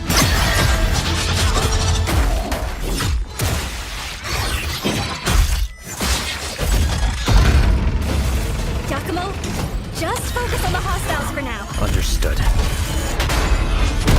Stop this madness. Stay away from the Dark Dragon Seal. Go back home to your little raven nest. Or die here. If you truly think you have what it takes to slay the Dark Dragon, prove it. The very fiend that resurrected the Dark Dragon years ago. Even a mortal such as yourself has heard of me? I'm sure. Die, insect.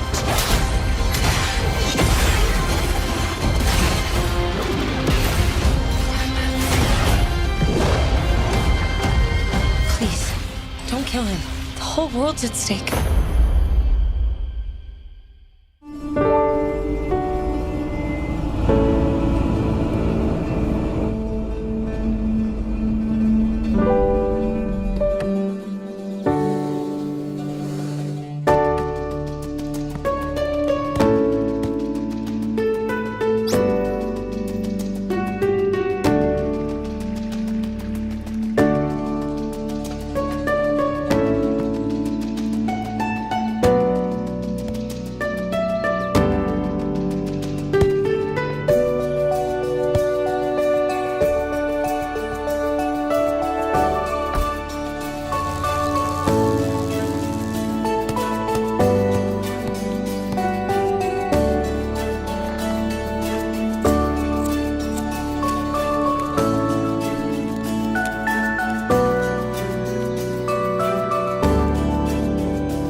Good and chilled out, get excited again immediately because we've got a sweet giveaway to get to.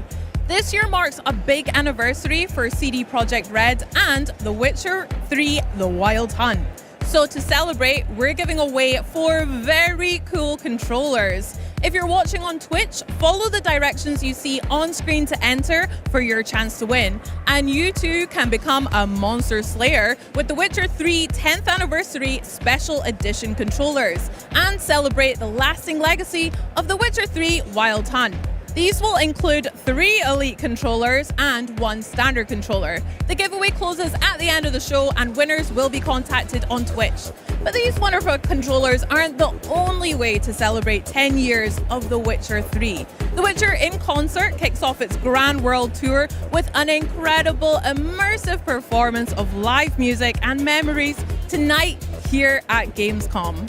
And fans can now buy tickets for dozens of stops around the globe at thewitcher.com/concert.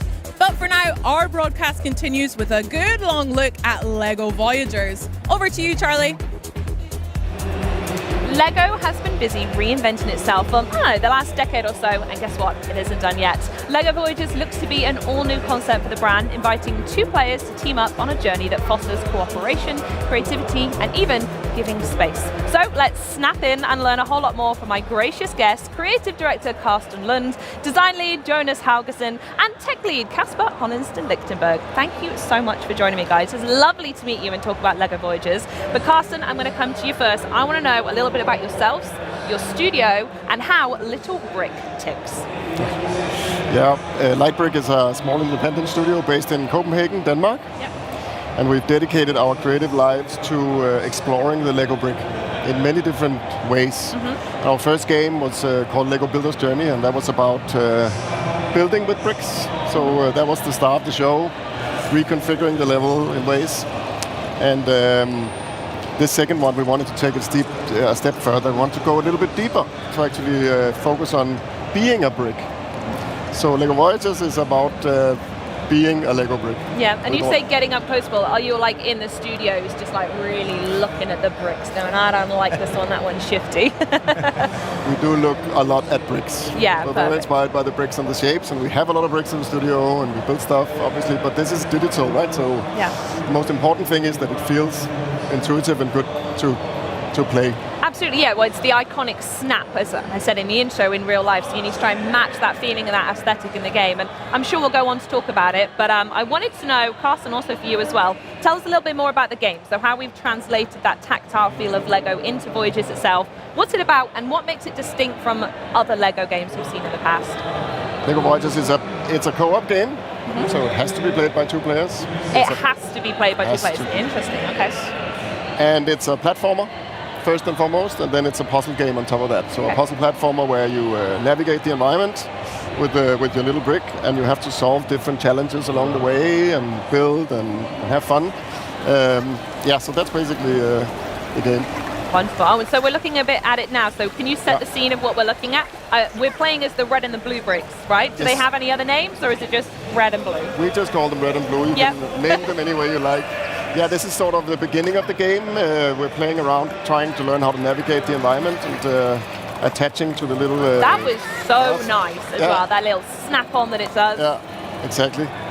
So this is sort of part of the introduction and smoothly easing players into the experience and learning how to actually navigate. It is a little bit different. I mean, actually navigating with a single brick and all its capabilities is something nobody's tried before, right? And so it takes a little bit of getting used to, but it's so intuitive once you get the hang of it. Yeah, can you talk more about the capabilities that you've mentioned? Because at the moment I'm seeing a 1x1 brick, and what kind of stuff can you actually achieve as a 1x1 brick? These bricks, obviously, they can tumble around like bricks do. Yeah. We've all stood on a Lego brick. We know what it's like to see them tumbling around. Exactly. So we needed to make the game physics-based, right? So you actually navigate around as a physical Lego brick will do. And then obviously a brick can attach to things and other interesting things. Yeah? Oh, you're not going to give me any more than that, are you? Maybe later.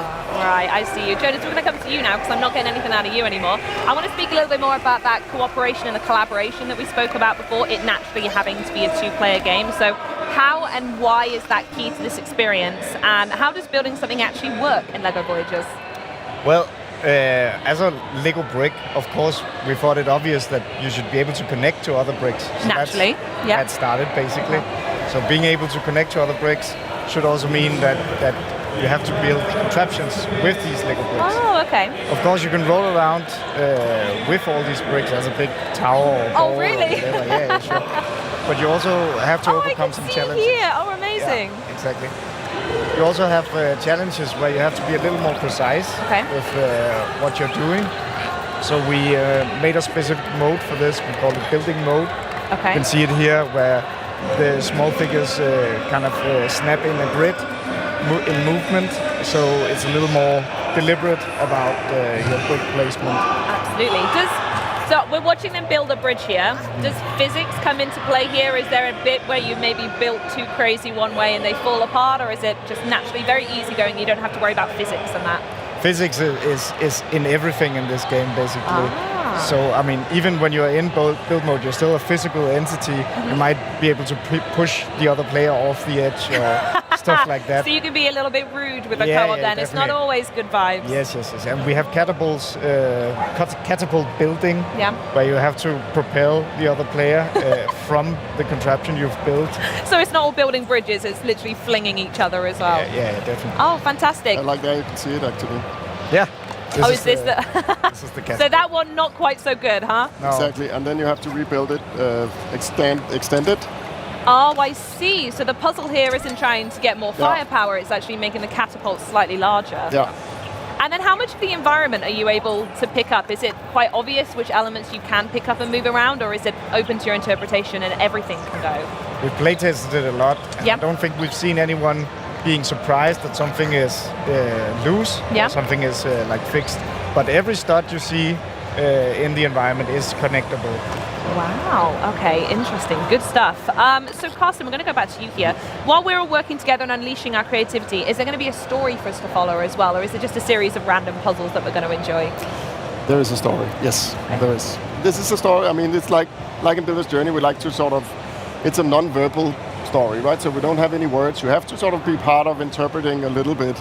It's a story about friendship. It's a story about two little bricks that are friends that their only dream in life is to become astronauts. Oh, that's gorgeous. A lot of bricks dream of that, actually. Are them in by themselves being astronaut or being part of a larger spaceship that gets sent off in space? Being part of a spaceship model.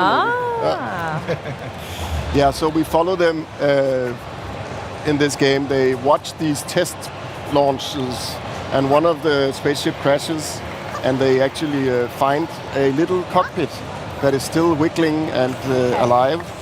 And their mission, they make it their mission to try and save him and send him back to space. Beautiful. And in that journey, a lot of stuff is going to happen to them.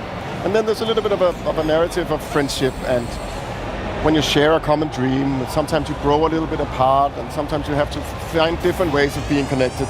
No pun intended. Of course. So we ask an open question about friendship, and hopefully players will finish this game and think about their friends and how they actually connect and how they stay friends. Yeah, and with the storytelling, you've mentioned that there isn't nothing verbal going on from the main characters. How is that told by the story? Do you meet other characters that talk, or is it purely environmental storytelling and heartstrings music throughout? Music is a very important factor. Yeah. And we have the same composer as in Builder's Journey, Henrik Lindstrand, composing. Oh, wonderful. They smashed it the first time, bring them back. Exactly, and he's been very meticulous about the scenes in the game and the emotions and the characters, so he's doing motifs that sort of tell a story along the way, and so that's a very important part of the storytelling. Yeah. And then obviously the environmental storytelling, all of the objects and all the encounters, you can slowly unravel what's going to happen, right? And until you understand the full story. Amazing. Is there an onboarding experience for co-op partners? Maybe Casper, you could help me out with this one. Like we talk co-op. How does that work? How do the players work together against each other, etc., throughout the game? It's a co-op experience, and they have to help each other and teamwork, collaborate, and build these bridges and face these challenges throughout the way. So, as you can see here, you can also just spend some time to just play around. Have some fun, yeah. Have some fun. You can make up games where you have to compete, but otherwise it's a collaborative experience. Oh, so there is a competitive element to it in there, but mostly based on the gamers. Mostly based on the gamers, yeah. I see. Did you see much of that in the playtesting, Jonas, that you mentioned? So much. I mean, we have an infamous spot where you can flip the other player into the water. Okay. We've seen like players spending minutes, very long time, just flipping each other into the water. But the thing is, when you flip the other player into the water 5 times, you also have to get through the same thing. And then, I see. The other player can get okay, and then it's their turn. Yeah. Exactly. Yeah. Wonderful. And with co-op being such a focus in the game, was that inspired by your own personal play with Lego, or was it something you just knew you wanted to make a co-op game, and that's where Lego came in perfectly? I think I think we've seen with Builder's Journey, I think we've seen players want to play games together, right? Even though single-player games, they sit, they talk, they engage, right? So we wanted to make something that was playable together from the very get-go, right? And then we just love co-op games, and this whole idea of playing and being creative is just so much more fun when you're doing it together with a friend, right? Yeah, so, I totally agree. Yeah. And it's nice we're seeing more couch co-op games come through in recent years as well. There's been some very successful, highly applauded one recently. So it's lovely to see that story keep going.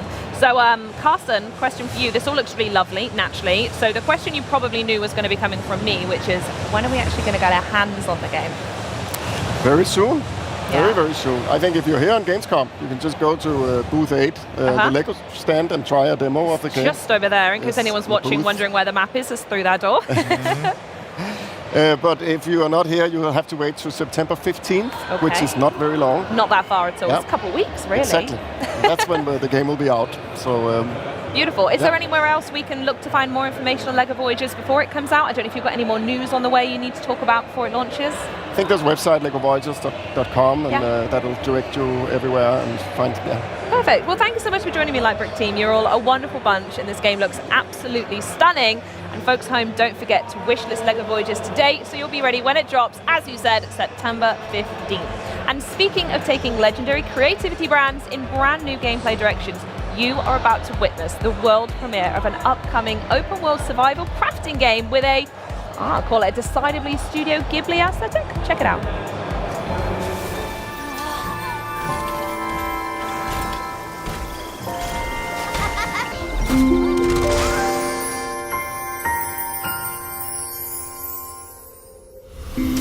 Rampant pollution has depleted the world's resources, and only your moving house and its mysterious power can cleanse the pollution.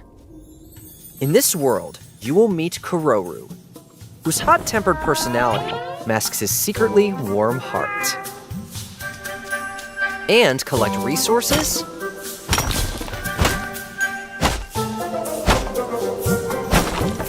craft items for survival, gather oddlings, and decorate your settlement. You'll face danger on every step of your journey, and riddles to test your wits. But in Boomwalker, your companions have your back. Kettle Kid, a fiery pot of purification, and the moving house that you travel the world with. Don't forget the oddlings that help you on your adventure.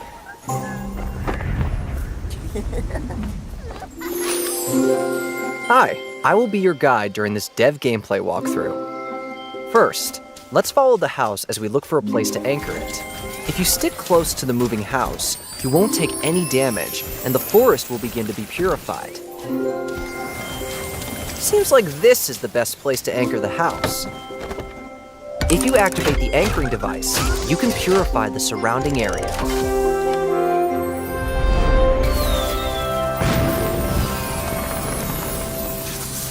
Let's purify the forest. You can find uncontaminated ingredients in the purified area. But there are also fruits like apples that you have to climb a tree or shoot them down. Let's toss those tasty-looking ingredients into Kettle Kid. The oddlings will then help stir them just right so they cook a delicious soup. Look, this purification crystal is the key to purifying the world's pollution. When you put it in the purifier, you can see the purification gauge fill up.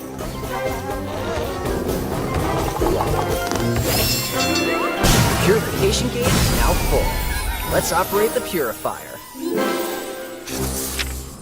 Oddling statue. There's something new up ahead in that glowing area. Oh, it's an oddling statue. Look here. Don't the colors of the orb and the pedestal seem to match? Oh, one of the orbs is missing. Maybe it's on top of that mushroom. If you put the orb here in the spot from before... Wow! A bunch of new oddlings have appeared!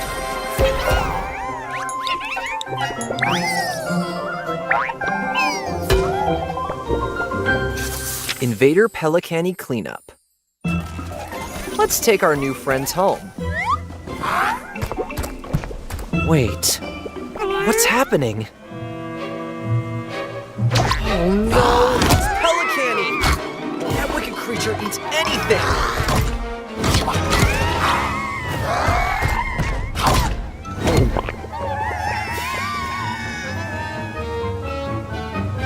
It's too dangerous up close.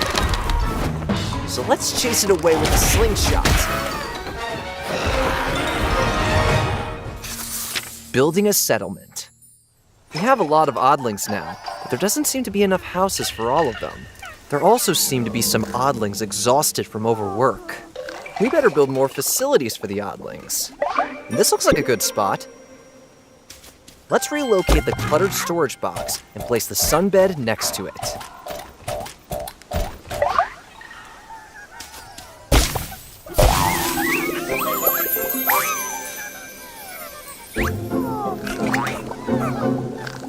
We filled enough purification gauges to restore the entire mushroom forest we explored. This was just a taste of the amazing world of Bloomwalker. We look forward to seeing you create your own story.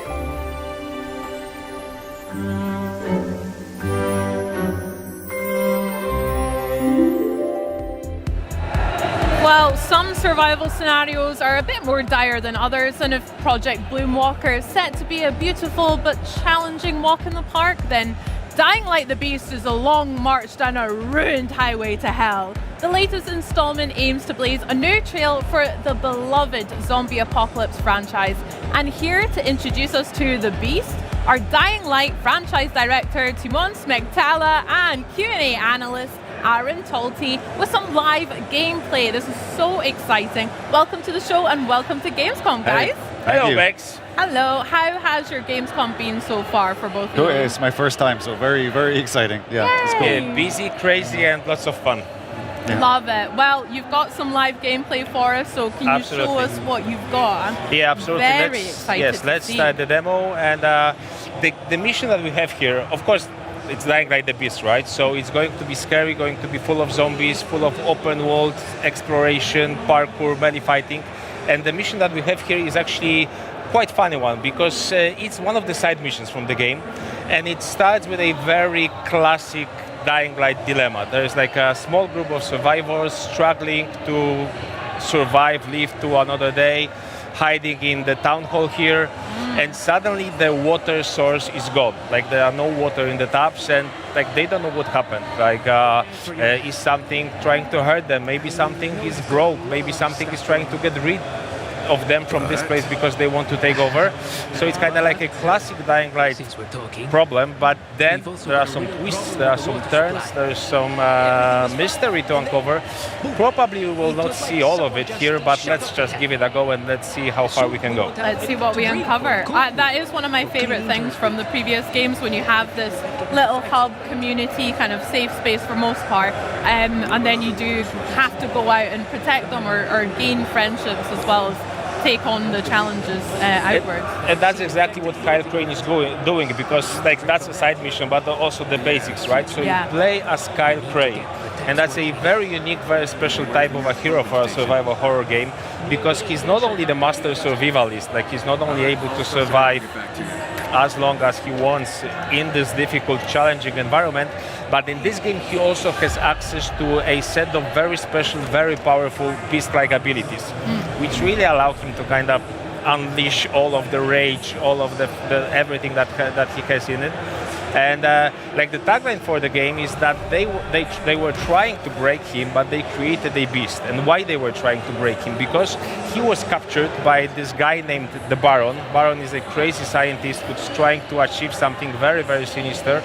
And Baron was experimenting on Kyle for a number of years. Kyle manages to break out, so they didn't break him. And now he's ready to unleash his wrath, he's ready to take revenge, but for that he needs some help. And that help comes from the people that live in this beautiful valley that we see on the screen right now. This is the valley, the region is called Castor Woods. It's modeled after Swiss Alps, like little touristy towns in Swiss Alps, lots of nature, lots of very beautiful vistas. But of course, this one has lots of zombies in it. Perfect holiday. Yeah, exactly. I mean, if there was a zombie apocalypse, I'd probably go to the Swiss Alps as well, Yeah, just of course, to see it. of course. But yeah, of course. Like the high season for zombies is there all the time. And actually, what we have here, so the town in the middle of the map is actually built to be almost like a parkour paradise. We really wanted to squeeze as much as possible out of this location, so players are able to seamlessly showcase all of the parkour skills, jump, run, wall run, slide, connect all of that together. How are you feeling? Do you want to fight some zombies? No, I think we could, we got it. There's plenty of them around. I think, We'll warm up to that, that's fair. Let's see some parkour, because obviously that's so intrinsic to Dying absolutely. Light. So Dying Light was built on parkour, right? Like when we started working on the series, we actually asked David Bell, who's the grandfather of parkour, he's the inventor of modern parkour, to help us to share his insights, his expertise. We got him in our studio, we mock-upped his moves, we asked him to basically tell us how close we are to reality, because one thing about Dying Light is we always put a lot of emphasis on immersion. We really want to make players feel like they are part of this world, like they are the character there. Come on, Aaron! Like the whole QA department is looking at you.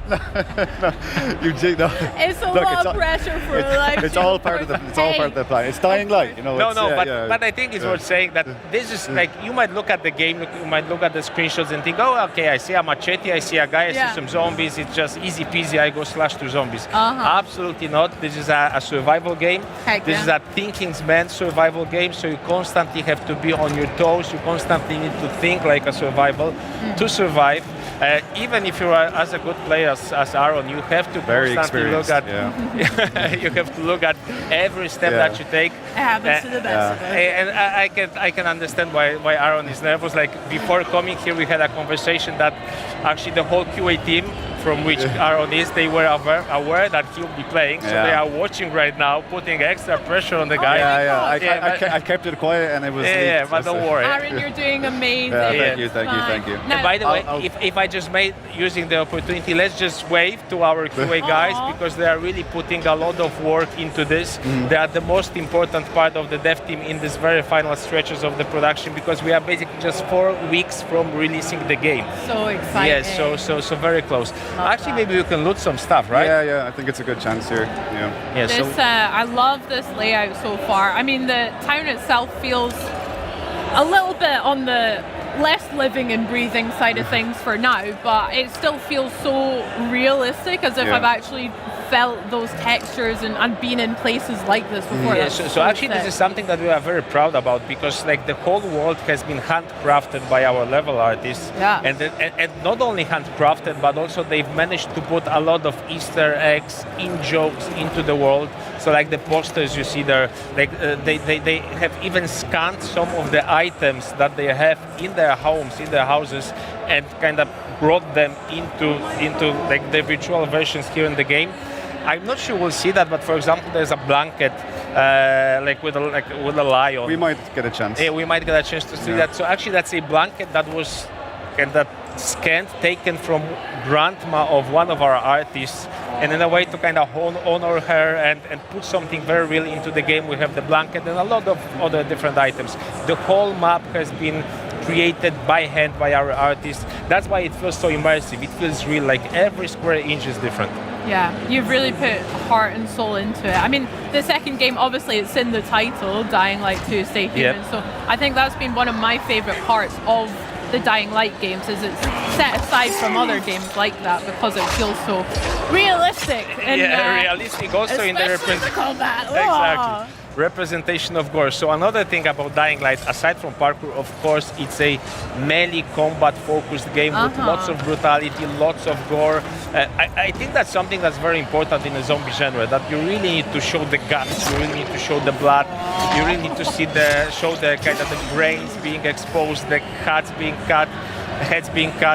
I'm not sure how much of it can we show, because I think the previous games were a little bit on the family-friendly side. but that's also a good thing because Aaron is having fun because he knows how to play the game. He spent hundreds of hours in it.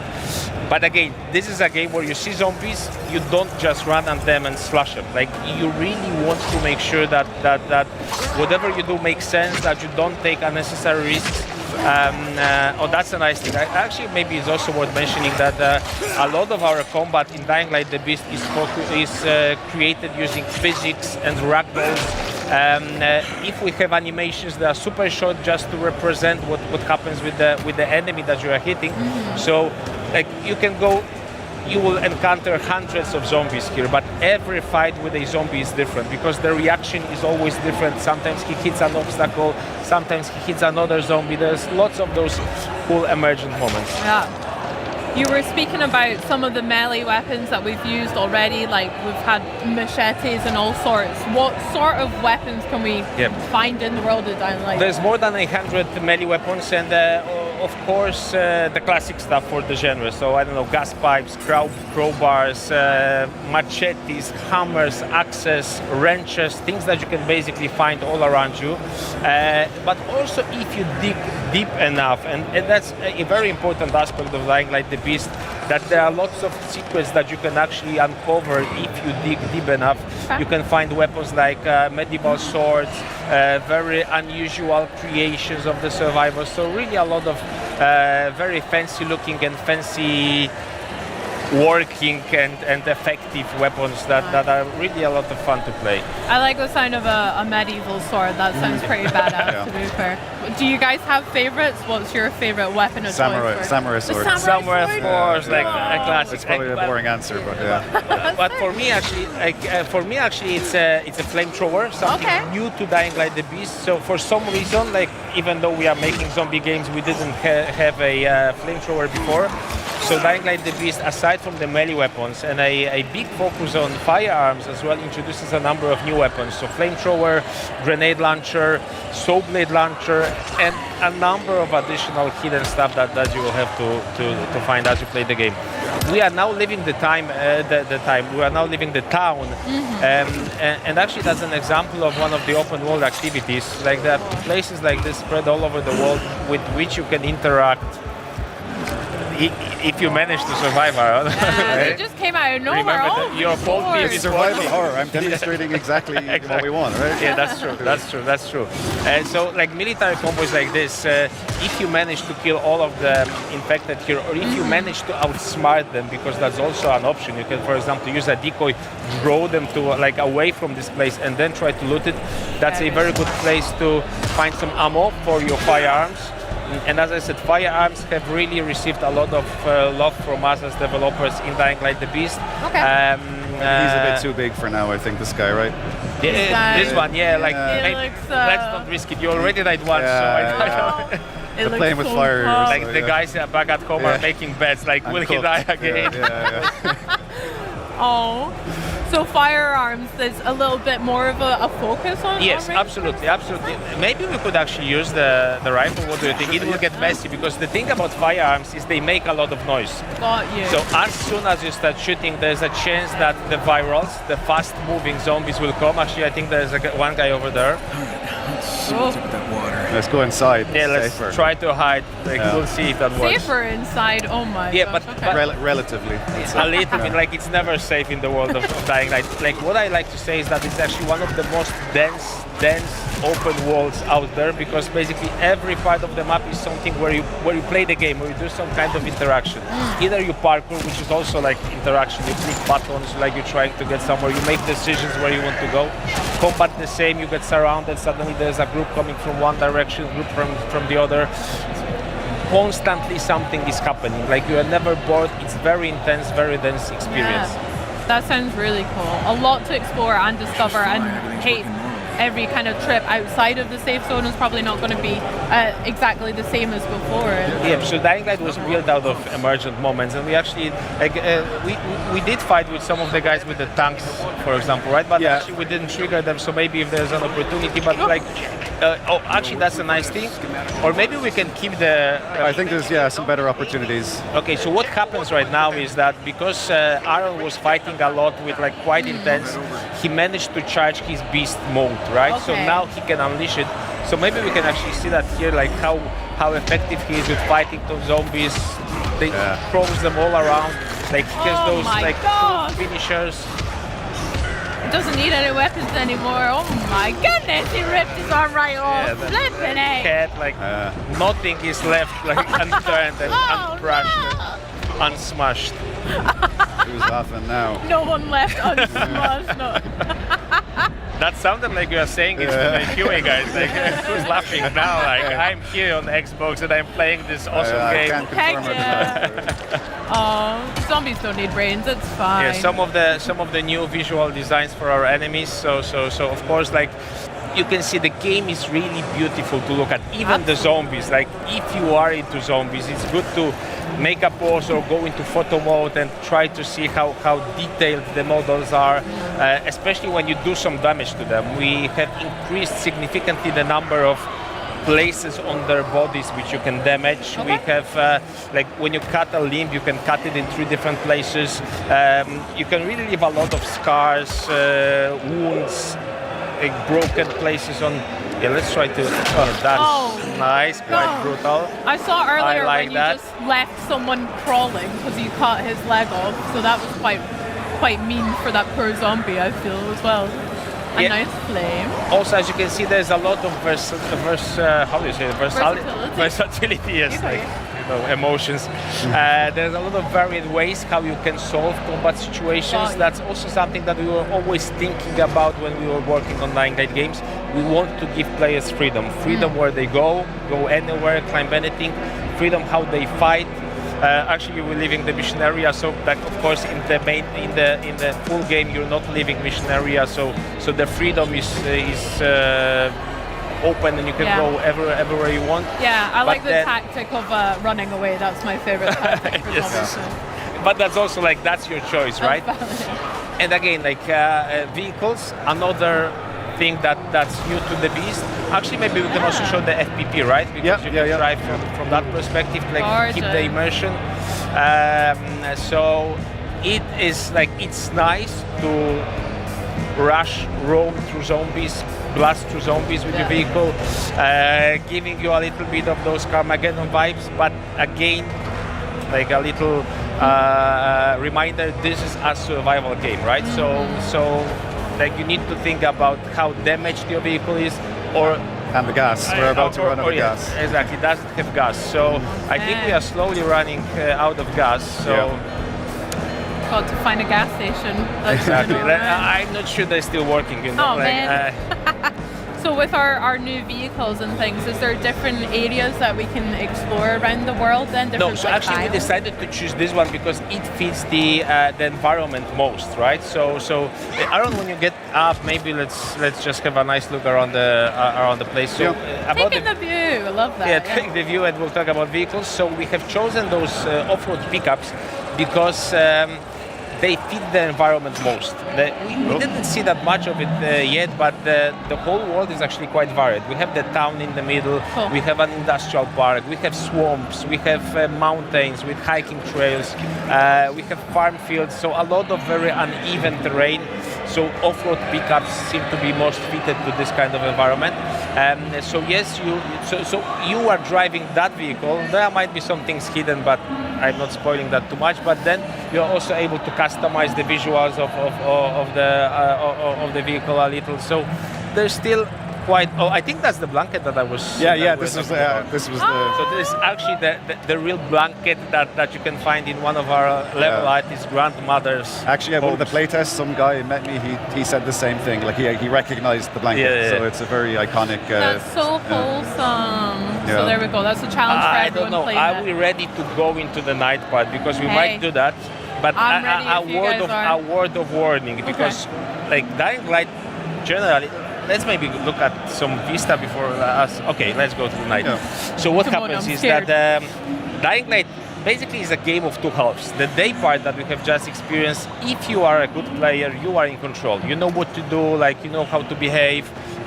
You will kind of find your way around in this apocalypse. But the night part is something completely different. What happens is the volatiles, and I will scare you a little, so kind of sit tight. The volatiles, like the scary monsters, the apex predators, the kings of the night, they are coming out, they are roaming the whole place. And with those guys, you don't fight with them. Like when you see them, you try to run away as quickly as possible. Okay, maybe at the end of the game, where your beast mode is fully charged, where you have unlocked all of the skills for the character, because there's like a big skill tree of various beast skills that you unlock. If you are kind of fully formed beast mode Kyle Crane, you can fight with them, but without that, it's really, really scary. So maybe we can actually try to sneak upon those guys so we see them from close. We'll go sneaky beaky. You can see where they are if you use the survivor sense. So that's like a special senses of Kyle Crane where we can see the threats and be aware of the threats around him. But it seems the volatiles are everywhere. Maybe actually what we could do, that's scary. There's so many. So yeah, this new kind of sensor to see the volatiles around and other zombies. All of the threats, but I think actually, so the chase has started. They are onto us, and now like it will get super, super difficult because the guys, like the regular biters, the regular zombies, they're just zombies, they're right? Fine, So you can avoid them, you can jump over them basically. With volatiles, they're chasing you, they're right behind you. It's actually good to look behind you from time to time. They're basically better at parkour than you are, so they can really We've seen that for sure, Oh my gosh, so you have to try and outrun them for now until we've built up our beast Until he dies, I think. I don't fancy my odds very much. We'll try. So what you can see at the top of the screen, the red bar shows you the intensity of the chase. So we are basically in the middle of how intense it can be. What happens when it gets full level? You're gone basically. Like it's time to restart the game. Yes. Yeah, they're still on to me. Oh, great. What other abilities can we see from Kyle's kind of beast mode abilities as well? Actually, the beast mode will be very helpful right now because when you are in the beast mode, you can run faster, you can jump higher. That's actually a very good way of escaping those volatiles. So they're laughing at you again, right? No. Okay, but just to finish the thought, maybe let's go back to the game and I will finish the thought. So what happens is that the volatiles, what happens is that as they're chasing you, the beast mode, you get a number of combat skills that you, of course, is mostly used for combat, but then when you are running, when you are parkouring, they allow you to jump faster, jump higher, run faster, be able to reach places that are unreachable to regular human beings, right? So what's important then is that at some point of the game, you are able to actually control the beast mode a little bit more. At the beginning, sometimes the rage just overwhelms you, but then as you progress into the game, you get full control of it. You can trigger it whenever you want, and then you can use that to actually reach places, find secrets that you would not be able to do when you are in the human form of Kyle Crane. And again, that opens a new kind of way of exploring the map and a new way of interacting with the world. Love it. Do you have a favorite biome from the game that you like? You were speaking about kind of swamp areas. Do you like the pretty cities or the hills as well? I like we have a really nice storm weather preset. So I like I guess it's the industrial. This area when it's stormy, it's very atmospheric, actually, very nice. The weather is like I would say the weather is very nice, but it's not like literally true because the weather tends to be very rainy and stormy from time to time and very gloomy. But it's nice because we have really spent a lot of technical resources on making sure it really looks very, very real. So it rains and you feel like it's raining and that you are there. So and my favorite biome, I would say, is the farm fields. Okay. So, but not when it's raining, because when it's raining, it's actually not that good. What I like is farm fields in full sun. Like you see, like how yellow the grain is. It's really very beautiful to look at. Love that. Well, can you tell me a little bit about, I'm really excited to dive into more of the survival kind of element, but what should players watching at home be excited for Dying Light? What about the story and more about the game that you want people to be excited about? I think it's the best Dying Light game that we have ever created. So for the fans, I think it's sold already. But if you have not played Dying Light before, if you have not heard about Dying Light before, absolutely don't be afraid. Be afraid of the volatiles, but don't be afraid to test the game. You will get all of the things that make Dying Light a very special combination. It's a mix of open world and survival horror. It has top-of-the-class parkour, top-of-the-class melee combat, day and night cycle that changes the game as you play, and a very, very emotional, very interesting narrative. I think you will really feel something. You will feel the pain of Kyle Crane, how they were trying to break him, like all of the wrongdoings that happened to him. And then when he gets free, and you will also get free in the game, and you get a chance, you shot at revenge, it will really be very cathartic. You will feel how good it is to unleash this power in the game. Well, I can't wait. I had so much fun playing Dying Light Stay Human co-op as well, so I'm really looking forward to maybe jumping into this one co-op. Absolutely, co-op is also supported. You can play with 4 friends in co-op. I can actually give you this mask and 3 more, so you can play the masks. We can play through the mask. Exactly. And in co-op, it's like another layer of fun. The interactions, the measured moments are squared compared to what happens when you play it alone. Alone, it's a very focused, very atmospheric experience. In co-op, it's just all-out fun. Your friends, and lots of zombies around. Love it. Well, do you know what? I'm going to come straight over to your guys' booth here at Gamescom and maybe give it a whirl, please. You're welcome. As long as you guys play with me, so it will be good. That'd be great. Sure.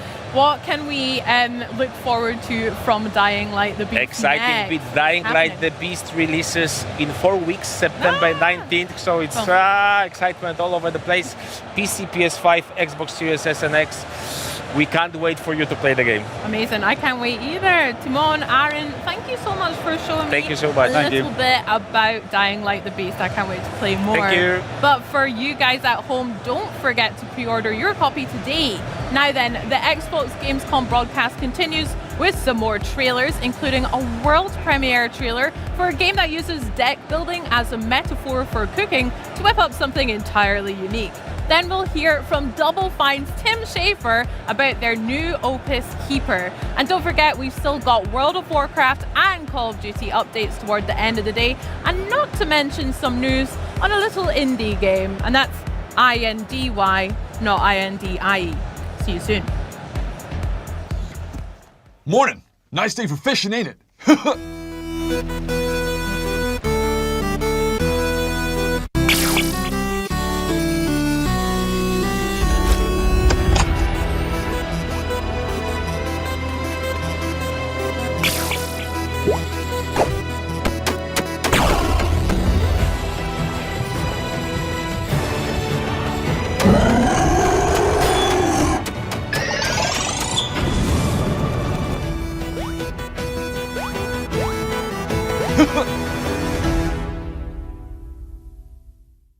Things are peaceful here in Palopori. But beyond the wall, something has begun to stir.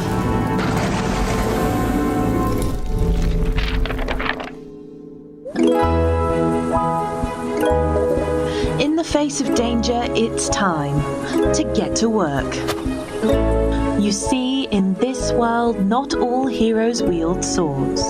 In fact, some prefer the spoon.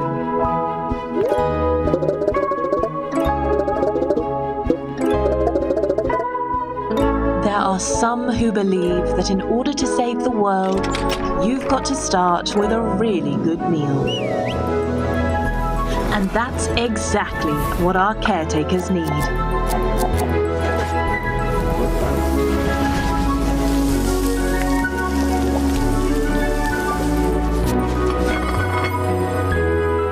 Recipes might just be our only hope. Because let's face it, who can save the world on an empty stomach? The delicious meals you make will fuel the caretakers, so that they can battle the ravenous monsters threatening your home.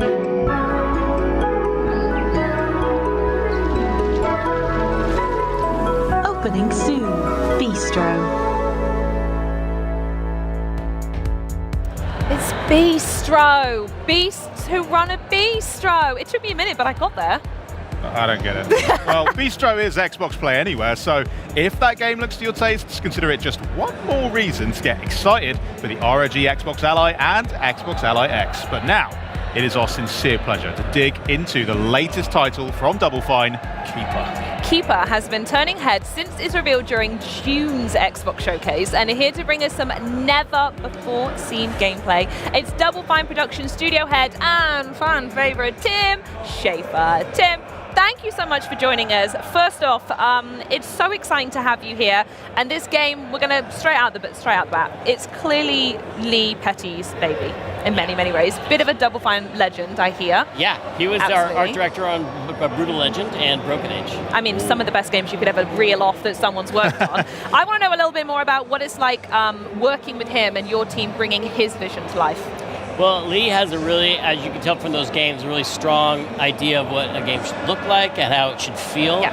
And he's someone who I've just come to really trust and rely to just have that kind of vision, also be able to execute it. He's really good at technology as well as art, and also leading a team full of people at Double Fine, because it's a very collaborative environment, so you have to have the right touch, you know.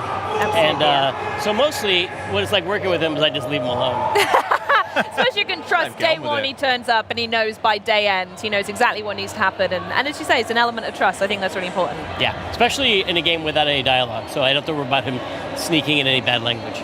Oh, that's such a shame. Maybe he'll find a way. We'll find a way to do it on our stream when we play it, there, don't you worry. Yeah. I mean, in some ways, it does feel like this game is a bit of a new chapter for the studio. Like you said, it is wordless, so nothing to be said there, but it's still atmospheric, still surreal. So what would you say inspired Lee and the team to move in that kind of direction? Well, a couple of things. When we were talking about what his next game should be, we were like, well, what could we do now? Because things have changed for us. We became part of the Xbox family. We have like support and resources we didn't have before. And we're like, what could we not do before? And what's a game that we probably could never get signed with a publisher? Something that would seem just too far out there, but would be a really personal thing for Lee and his, wanting to do something really beautiful and strange, mysterious, and yet still really charming. And also, I think at that time, a lot of things were going on with a global pandemic. I don't know if you heard about that, but we were all locked inside.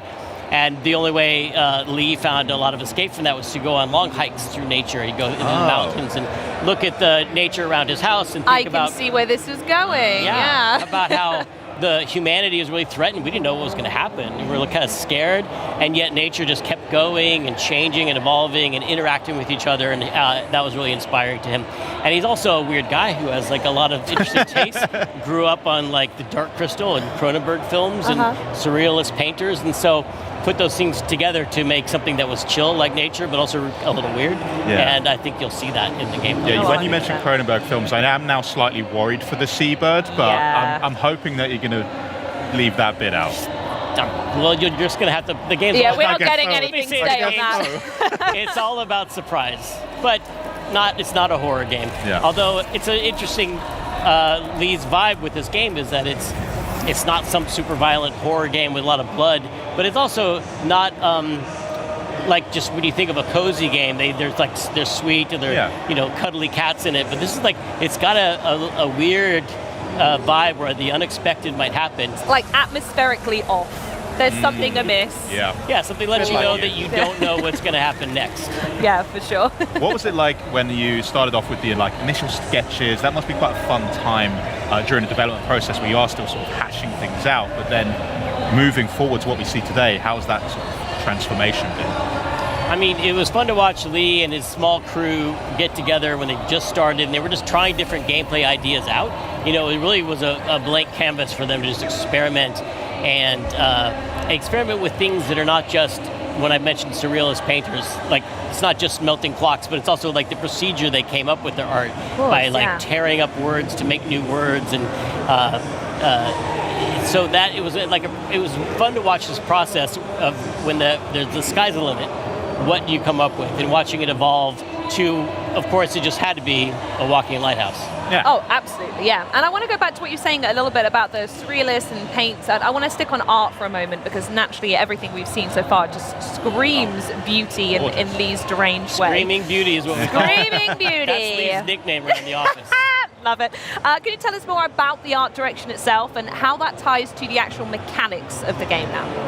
Yeah, I mean, the art direction is, very specific vision of Lee's, but it leads to the interactions that you have in the game it is an adventure game that has puzzles, but they're light puzzles because it's really much more of an atmospheric experience, not supposed to get stuck on a puzzle. You can't die and you can't fail in the game, but you use the light that the lighthouse has to interact with the world and cause changes to happen. And you also have a companion named Twig, which is this seabird. The seabird, Twig. Yeah. Twig, you can send Twig out to interact with the world too.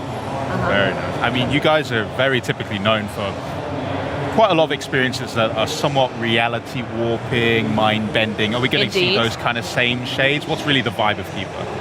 Well, I mean, I think we talk about the films that inspired Lee, like we mentioned Dave Cronenberg or David Lynch. Those films all have really weird, unexpected things happen in them. But it seems at first like nonsense, but there's a kind of a dream logic to it that makes it make sense. Yeah, it means something, but it's not necessarily clear what it means, and it probably means more than one thing, and it's really open to the player to have this experience of playing this game and try and think about what all the different things mean. Well, that's going to be interesting when it comes out and see other people's interpretations then, potentially, of what Lee's getting at the game with the relationship between the seabird and the lighthouse. That's really fascinating. I do love it. Now, I am going to ask you a really important question about the seabird, Twig. Unfortunately, it's going to completely shape my opinion of the game. So, can you pet Twig? Well, that's an interesting question. I don't want to give away everything that happens in the game. This is a simple yes or no answer, Tim. The lighthouse has no arms. I know, but you guys are weird and you find ways to make things Smash happen. it with a little leg. Can you... Smash it with a little leg is also a nickname we call Lee. Can you pet something with light? Let me answer that question with a question. Okay. I think that's above my intellect to answer that. I'm going to just say yes. Yes. To basically make you do I'm going to say, rather than just a simple pet, the companionship you'll feel with Twig is something much deeper and beyond physical affection. Oh. Am I going to fall in love with this bird, Tim? Am I going to fall in love with the lighthouse? It's a yes to both those because it's a game that has no dialogue, no spoken words at all, but it is a very emotional storyline. Both the lighthouse and the seabird Twig have character arcs, and they go through changes and metamorphosis. Yeah, nailed it. It's in there somewhere. Yeah, you got it. Yeah. It happens to both of them, but it's all. We're only showing like the very early gameplay footage because things, believe it or not, get a lot weirder than what you're seeing. With you guys? Never. Come on. No, absolutely. So I just want to touch very quickly then, if we're not hearing them speak per se, is it environmental storytelling? The music, I'm assuming, is a really important part as well? Yeah, the sound design, the animation, a lot of our animators try to make scenes work if you have the volume off, just as like it's the expressiveness of the lighthouse still has a face-like level of expression. Yeah. The bird is very expressive, obviously, and there are scenes that will make people cry in this game, I think. I'm not ready for it. Not the whole time. It will be the whole time, I swear. Look at the bird. He's going to make me weep already. Well, obviously we got studio here, Henry, so I do have to ask. People are always curious about you guys, what Double Fine is cooking up behind closed doors, and the last time we spoke to you was back in 2021 where we saw Psychonauts 2. So what have you been up to since then outside of Keeper? Can you actually tell us anything you've been doing? Well, I'm here to announce right now that we are making other games too. We have multiple games going on at the studio. And the thing I will say is that they're all brand new. They're all brand new IP. We did Psychonauts 2, and that is keeping us fine for sequels for a while. Great work on that, by the way. Thank you. Yeah, it was a lot of team effort. Here's some footage of the team. Yeah, they are working. Right? Except for that guy who's just walking around. Yeah. Get to work, Bert.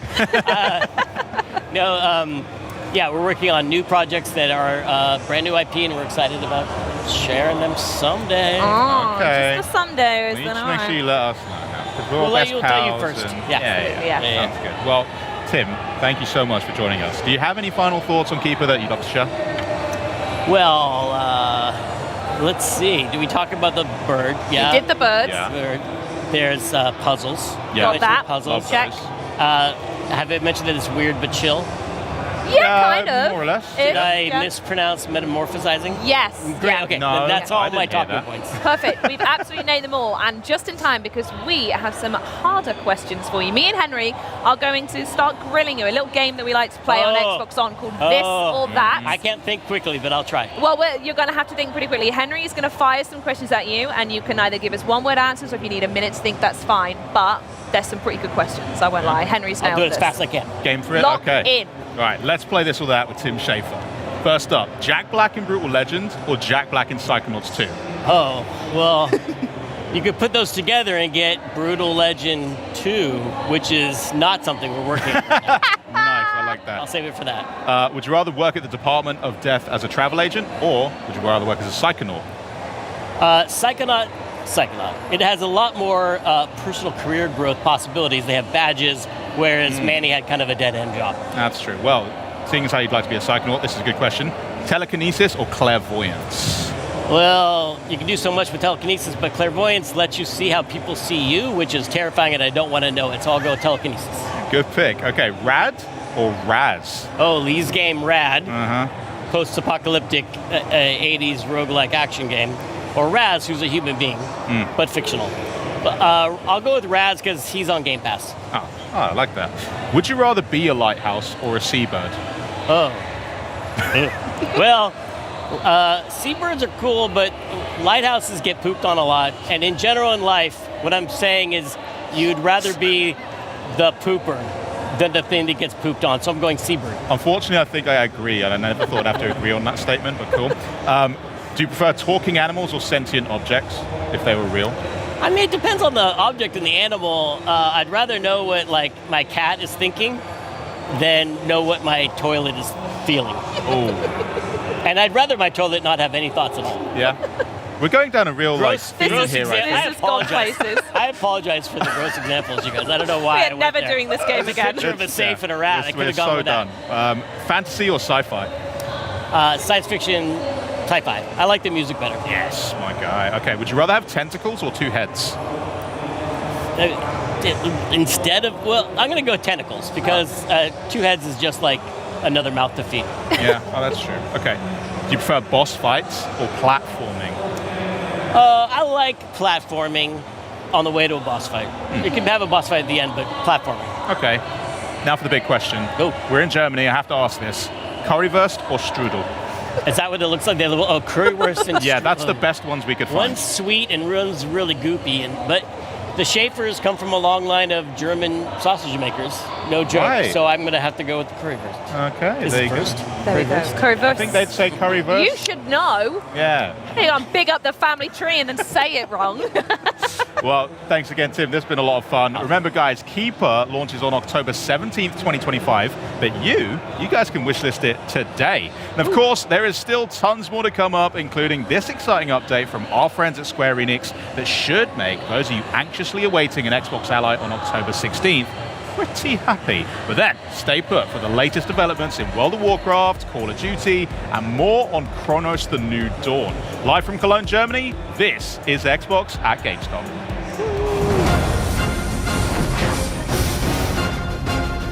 Xbox ゲームファンの皆様、こんにちは。スクエアエニックスの浜口です。私がシリーズディレクターを務めるファイナルファンタジー7リメイクがいよいよ Xbox プラットフォームに登場します。1作目となるファイナルファンタジー7リメイクインターグレードでは、主人公のクラウドとその仲間たちが世界を支配する神羅カンパニーや宿敵セフィロスと戦う姿が描かれます。鋼鉄の都市ミッドガルを舞台に繰り広げられる星をめぐる壮大な物語をぜひその手で体験してみてください。さらに本作には忍びの少女ユフィを主人公とする番外編も収録されているので、合わせて楽しんでいただけます。本作は Xbox Play Anywhere に対応していますので、 Xbox シリーズ X&S、Xbox on PC、さらに Xbox アライでもプレイ可能です。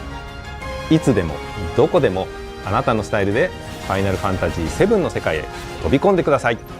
Xbox 版のファイナルファンタジー7リメイクインターグレードはこの冬に発売予定です。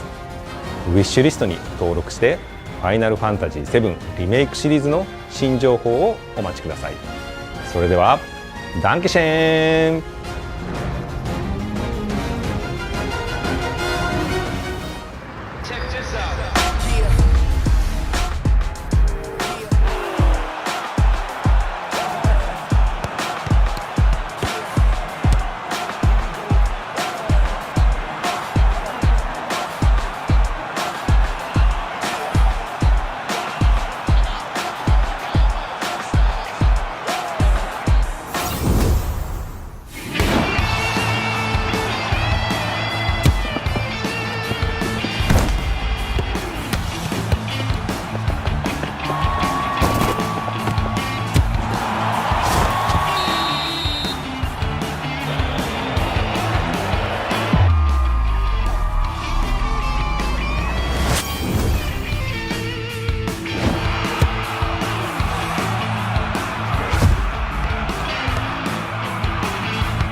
You just saw the world premiere trailer for Freestyle Football 2 here on Xbox at Gamescom.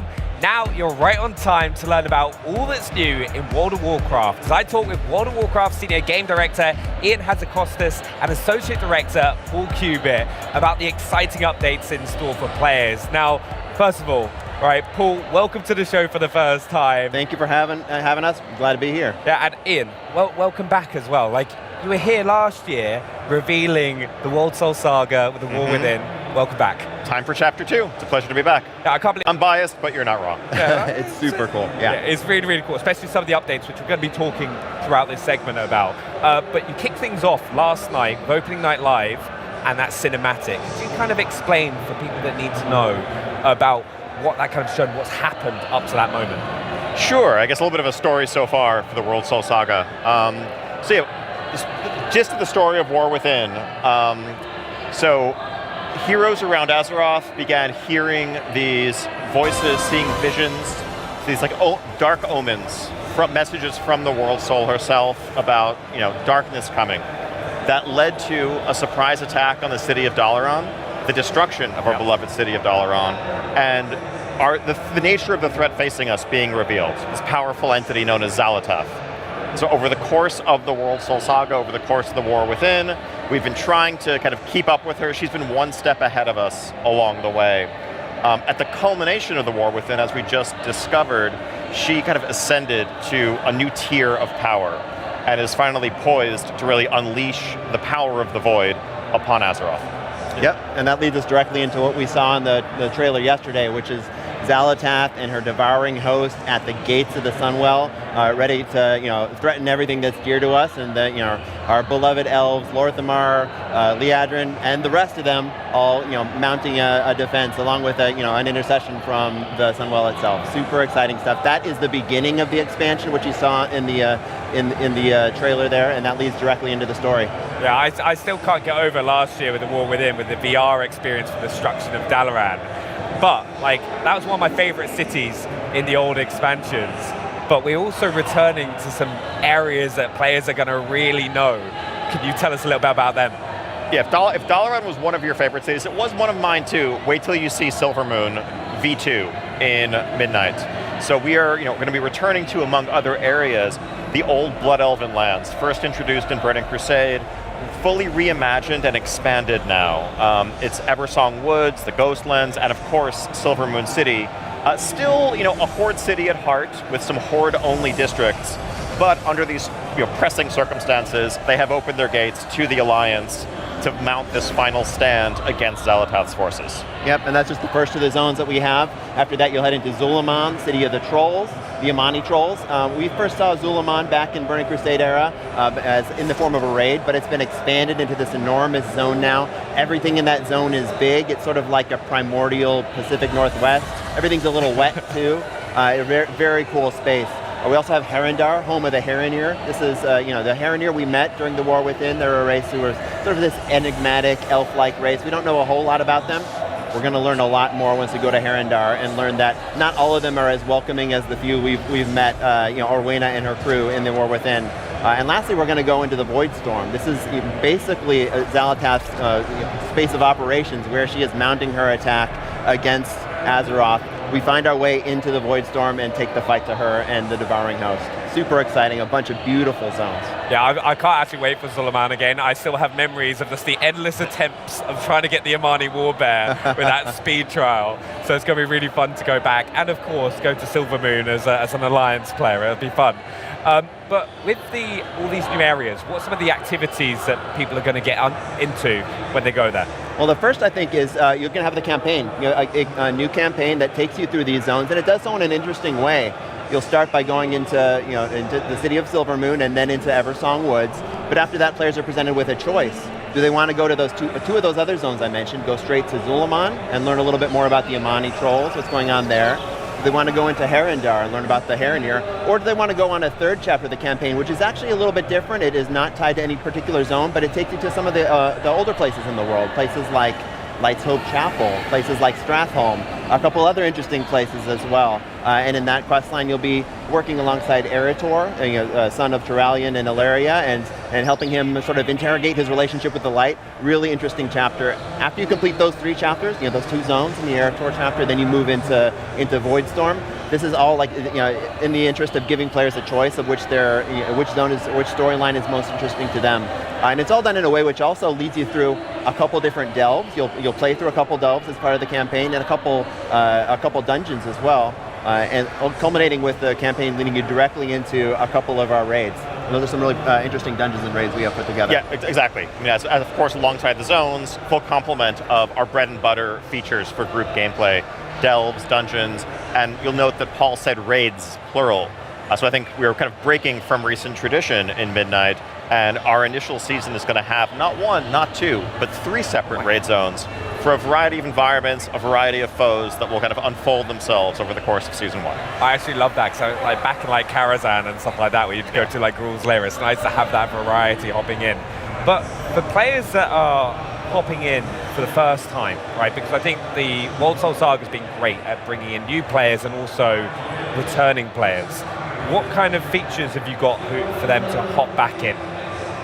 Yes, so I think we want to make sure that, whether you've played War Within and you're ready for the next chapter, or whether you're coming to World of Warcraft for the very first time or coming back from some long time away, that you can jump back in, understand what's going on, and join the action. And so we have a revamped and reimagined new player and returning player experience. The leveling experience seamlessly incorporates both Dragonflight and War Within content to get you fully caught up to speed. For returning players who may be, a higher level but not quite ready to go straight to Midnight, we have a new experience set in Arathi Highlands that's going to kind of, get you back up to speed on your mechanics, recontextualize you in the story of the world, and send you on your way so that you can join the fight in Midnight. Yep, we've also added a catch-up quest line for the War Within. So sort of going into Midnight, if you never played the War Within, or if it's just been a little while and you want a refresher, you can play through all the major beats of that story in one quest line. It should not take the couple dozen hours that it would normally take to play through all 6 zones that make up that quest line. But it'll be a couple quick hours to go through all the big cinematics, all the major beats. By the time you're done, you should know everything that happened from the beginning of the Isle of Dorn to the end of Ghosts of Koresh, and be fully up to speed to hop right into Midnight. Yeah, no, that's amazing as well, because it's a bit more welcoming as well to kind of drag one of your friends to hop in and play with you and explore that, which I'm excited about. But there is one feature, and it kind of goes back to your booth as well, right? That has been requested for so long, and we've got to touch on it. I was watching it as well, you created Clash earlier. Player housing. Can you let us know what we're going to experience with that? Absolutely, yeah. We are super excited for people to start stepping into housing. Housing has been a feature which has been in development internally for a long time. We've been sharing little details as we've been developing it over the last year or so. Here at Gamescom, people are finally able to hop in and start, playing with the decor, playing with those systems for the first time. What housing is you can have your own little corner of Azeroth. If you play both Horde and Alliance, you can have a Horde home and an Alliance home and start decorating those spaces with decor that you'll start with the generous, creative decor that the system sort of just gives you, but then you go explore the world. You might find vendors who sell some interesting tchotchkes here and there. You might work with other crafters on your server who can make some interesting furniture for you. But you take all those things, you collect them, and then express yourself in a way that we think is, really just lets players express themselves however they want. Yeah, really, I think boundless self-expression is really, it's like a hallmark design pillar of the feature. We kind of threw out the entire rule book here, including gravity. If you want a table that floats in midair, you want a table that's upside down, you can do it. I think we really wanted to unleash players' creativity to make their houses the full expression of their personality. And it's not just a single house that is your own, you're also going to be part of a neighborhood community. So we wanted to make sure when designing this feature that it didn't feel solitary if you didn't want it to be. That you were kind of connected, there's reasons for others to come into your home, for you to go into theirs, and for you to feel like part of a group. Oh, it's amazing. Also, for people that have been playing for a long time, so it's one of the first things I wanted to know when I heard about player housing coming in. I've been playing since the Burning Crusade. Am I going to have some extra cool bits to add into my house for that? You should, yeah. If you've been playing for decades, as it sounds like you have, then yeah, there's plenty of achievements that you would automatically have completed that would grant you decor. If you've advanced your professions, you may have access to build some of those things that would take other people a little bit more time to get those professions to the point where they can build that particular piece of decor. So yeah, we want to make sure that people who've been playing for a while are rewarded for that play. Of course, this also comes along with that we don't want to have any of that be exclusive. So if you are just coming into World of Warcraft for the first time in Midnight, none of those should be opportunities that were only accessible to you in 2008 and they're gone. Anybody can go back and get that stuff whenever you like. Yeah, I can already tell, Sam from our team will be hanging a Warglaive up above his door, without a doubt. But one of the big things as well, right? People aren't going to have to wait for the launch of Midnight to get their hands on player housing, are they? No, they are not. Player housing will actually be coming before Midnight in our final War Within patch, 11.2.7, coming later this year. So anyone who owns Midnight at that point can claim their first house, begin decorating it, and all players, even if you don't yet own Midnight, can start building their collection of decor, though you will need the expansion to actually have a house to put it in. Ah, okay, that makes a lot of sense. I'm excited for it, but what's next for the team? Now you've kind of announced Midnight, shown the cinematic trailer, what's next? Excited to get back and kind of finish this game. We're going to be talking very soon about our first public alpha tests and then a larger beta to follow. And all of this, getting player feedback, helping polish the game, and building towards a release in early 2026. Yep, and we're going to be here at Gamescom all week as well. Ian and Maria Hamilton will be talking tomorrow about some of the characters and zones within the expansion in a little bit more detail. And then later on in the week, Ian and I will do a big systems download where we talk about a lot of the systems that make up the game. Yeah, I was going to ask about what else can players get involved, viewers get involved in with World of Warcraft, because you've got so much going on. We mentioned the Creator Clash earlier. Are there more shows out today? The streams people can go watch as well afterwards? Yeah, exactly. There's, I think, various live events going on from our stage all week, and then we're going to keep rolling information out. I think this yesterday was the beginning of just letting people know what we've been up to, and we're going to have more and more information and opportunities to engage. We'll have videos, streams, and more just coming all through the fall. Yeah. Honestly, I can't say thank you enough. From coming on the show last year to talking to us Midnight today, Paul, Ian, thank you so much. And also, from tons of new titles coming to Xbox Game Pass, the Final Fantasy VII Remake integrated on Xbox, we've already witnessed so much cool stuff here on day one of Gamescom, and we're not done yet. We're about to get down and dirty with everyone's favorite archaeology professor, but first, let's refresh with a quick power wash break.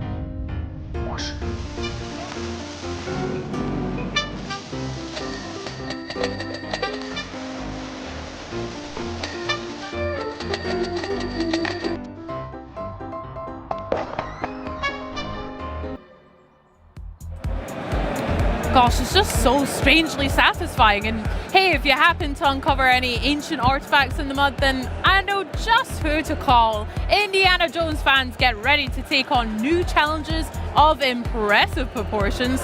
The Order of Giants expansion is almost here, and it's set to shake up the world of Indiana Jones and the Great Circle. Joining me to talk through the new locations, new puzzles, and some truly monumental enemies, please welcome Machine Games lead game designer Zeke Varent and creative director Axel Torvinus. Welcome, guys. How are you today? Really excited to be here. I'm so excited to talk to you. Zeke, it's lovely to meet you for the first time. Axel, it's great to see you again. I'm so happy to be chatting about the new expansion. So, to catch us up, if we haven't already played the game, I mean, first of all, what are you guys doing? I've had a great time playing it. But for those of us who haven't maybe had a chance to dip into the world of Indiana Jones and the Great Circle, what would you say is a great thing to get us used to the Order of Giants, and how does it fit in with the game so far? Yeah, so the Order of the Giants is an extension, so you can start playing it right from the beginning of the, well, not right from the beginning of the game, but as you journey through the Vatican, it's a natural extension into the plot of the Great Circle, and so it fits quite well in. Sorry, Axel, you want to take this one? Yeah. Well, I mean, it's basically about deepening the mystery and the lore about the Nephilim and the Order of Giants, and it takes place and it starts off in the Vatican. That's where the game, the DLC kicks off.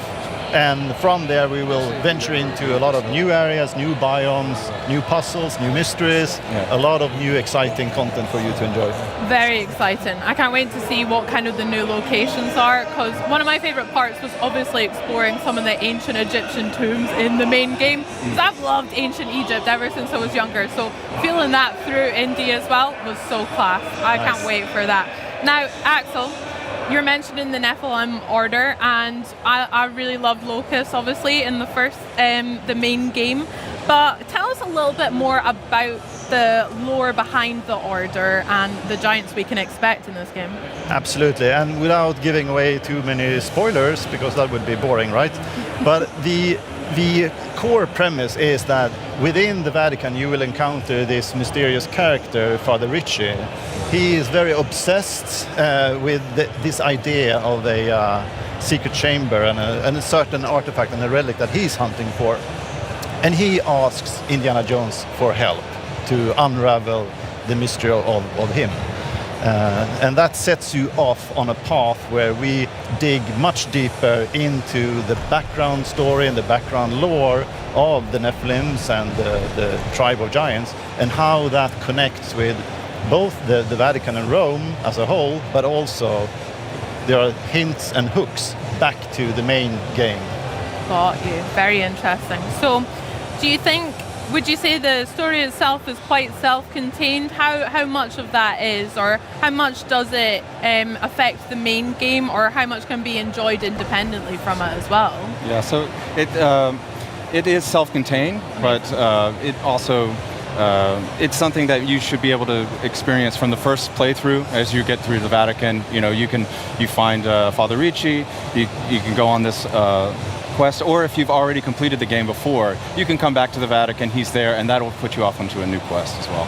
Love that. I can't wait to experience it then as well. Now, as we're looking forward to that, I really enjoyed some of the side stories that we would go off and do, the adventures with Indy, or even just snapping some pictures. So lots more of that to look forward to in the Order of Giants. Oh yeah. So we have lots of brand new puzzles, lots of new mechanics, new enemies, and all of our puzzles are like from fresh. We were new mechanics, and we're not recycling anything there. As well, we also have 2 new adventure books that you can find, tons of notes that will give you backstory about the history of the Nephilim and other things. And as Axel has said, this is the kind of content that ties into the story from before. Like you'd be able to find out more about some things that you kind of maybe overlooked, and also about the story to come. So in your journal you'll have all these notes, and it fits right into that journey of filling the journal from the very first note you pick up in Marshall College all the way to what you find in Iraq. Heck yeah. Oh, that sounds so exciting. I wanted to ask about the adventure books because I love the way you guys integrated that as a way to level up indie skills and stuff. I wish I could do that. I mean, yeah, I guess reading does help develop new skills. So there we go. But yeah, we can expect to see some more and maybe collect some more in the DLC as well. Yeah, 2 new adventure books, and of course these are things that you need to go exploring around to be able to find.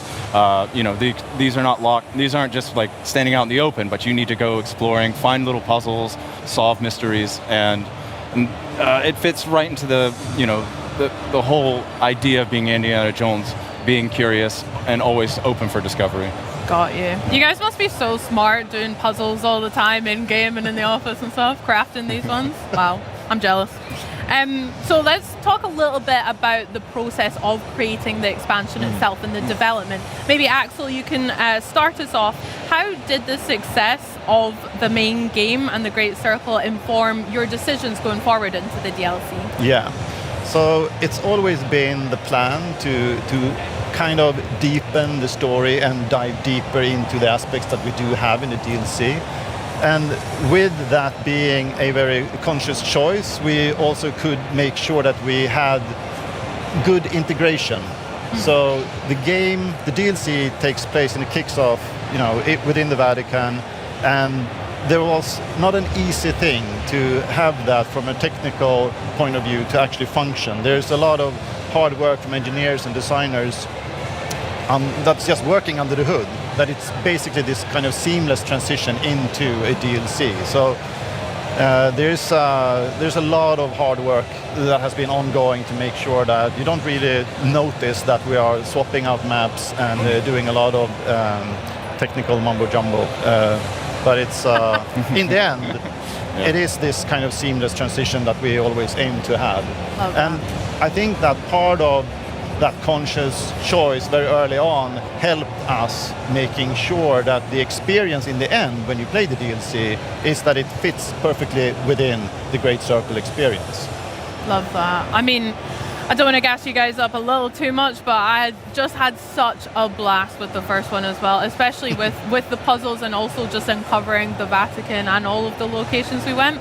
And even some of the performances were just so incredible. I was not to name drop, but I was lucky enough to talk to Troy, Baker and Marius obviously about their characters in Indiana Jones and the Great Circle, and Troy was saying about how the main point from himself and also from you guys developing it was to really put the player in Indiana's shoes. Yeah. It's not Troy Baker's Indiana, it's yourself. Absolutely. It's the player's Indiana. So that's so cool. And coming on to the players and how they've enjoyed the game, how do you think the community feedback has really helped shape the Order of Giants going forward and a lot of the decisions you guys have made? I mean, at Machine Games, it's always important. We always listen. We love to get, community feedback or player feedback, to hear from the fans. And one thing that stood out to us after releasing The Great Circle was that the thing that we really wanted to try to convey with this game was things that were appreciated by the fans as well. And when listening in on certain aspects, like could this be tweaked, could this be polished, that absolutely helped our process moving forward. But we did already obviously had a very strong vision and a plan for what to do. But there are a lot of micro decisions within the DLC and the development of it that is in relation to listening into the community and the player feedback. It's we had this opportunity to be able to polish some things even further. There are sections within the DLC that is even of higher quality than the main game, given to the fact that we had more time to polish certain aspects. I would say it was a really great place to be in terms of confidence on development side, on design side. Like being off the base game and going right into DLC, all of the level designers like really had a nice chance to just start making new puzzles from, after years of working on a lot of content that had been started long before. We had a lot of new people join, and so this was their first time to get to take a puzzle from start to finish, and it was just, having like the success behind it was, and all the fans saying that they wanted more was just like the greatest impetus. It was Heck nice. yeah, that sounds really refreshing as well, like really gearing up. I love that. Well, speaking of developing it, and Zeke, maybe you can give us a little bit of insight behind the curtains and what the team were up to. Was there any like fun fan favorite moments from or experiences that you could share with us from the team about making Order of Giants? I was thinking, I think getting one of my favorite parts about developing the core game, and I think this plays into the DLC a good bit, was just like we have all this stuff that you're able to use to beat up bad guys. Like it's a shovel, it's a plunger, it's a like shower brush, and this is a sort of thing that like we had early in the game, and just like as we started to develop it, it's like, oh, this is super fun. And at some point we realized, like later in development, it's like we need to have more and more and more stuff, but nobody had made that list. One day the associate game director, like Frederick Ljungdahl, stepped forward and he was like, hey, Zeke, I just have this 150 weapons that I would like to suggest. And so I think that carried on through, the base game. And actually, as we started into the DLC, it was just like, what are we going to be able to hit our enemies with now as well? Flip, that's a lot of choice. I mean, India is certainly well equipped there, that's so sick. Yeah. Well, I have to ask, guys, when and how can we access the new update? Yeah, so on September 4th, it's out. If you have premium or premium upgrade or the collector's edition, you will be able to just access that. If you only have like the base version of the game, it will be accessible and you can purchase it as a standalone as well. But you need to have the base game to be able to enjoy the DLC. Okay, amazing. I can't wait to play myself and get that theme song stuck in my head all over again. I can't wait. Nice. Well, Axel, Zeke, it's been so much fun chatting all things Order of Giants. Congratulations again on the main game.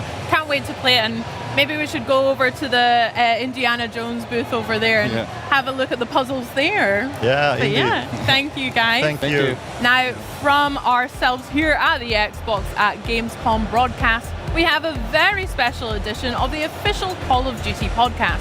But first, we're about to fall into the disturbing world of Chronos, the New Dawn, the latest nightmare from Bloober Team. I can't wait to play. Let's join the Traveler in their fight to survive and enjoy some never-before-seen gameplay. Hello, my name is Wojciech Pinko and I'm a game director of Chronos the New Dawn. And today I'll be your guide through the abandoned factory, which actually was a ground zero for the disease, the change that wiped out humanity. So let's quickly bind weapons to shortcuts. And let's go. In Chronos you can break crates to find more loot, which will be really important. And the first enemy. No signs of life. I think we are safe. So let's move forward.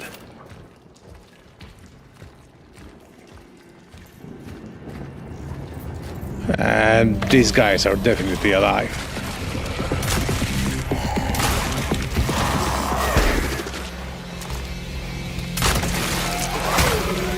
Combat in Chronos may be quite challenging, and the enemies can hit hard. And merge, that shot prevented the merge.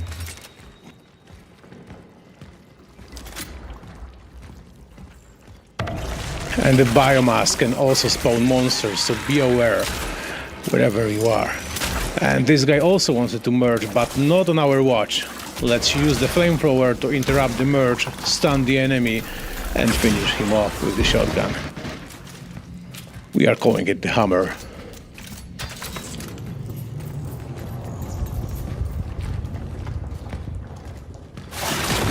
And the new one. I think this one is, it's the Puker. He has a range attack, so let's get far away and, use a barrel to destroy the enemies. Like, using environment is also super important. Don't forget that you can also charge your weapons.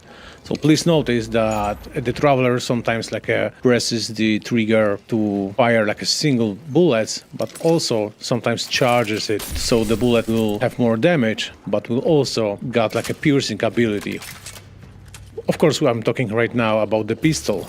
The shotgun works different. The shotgun increases the spread when you're charging the weapon.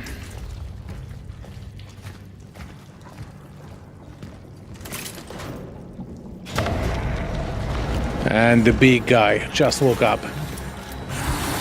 This is the charging, yeah, the weapon has been charged and we got hit. Let's switch weapon to the submachine gun. The big guy wants to merge, so yeah, again, using a flamethrower to interrupt the merge. Remember, don't let them merge. Use also the canister that was set in the environment and the enemy is gone.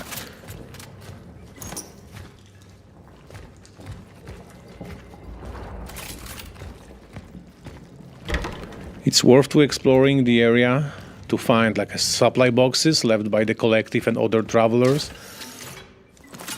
So the trick is that the collective is sending only one traveler at a time, to not too much with the time flow, since they are of course jumping in time. So the game, starts when your predecessor went off radar, and then you are picking up his mission.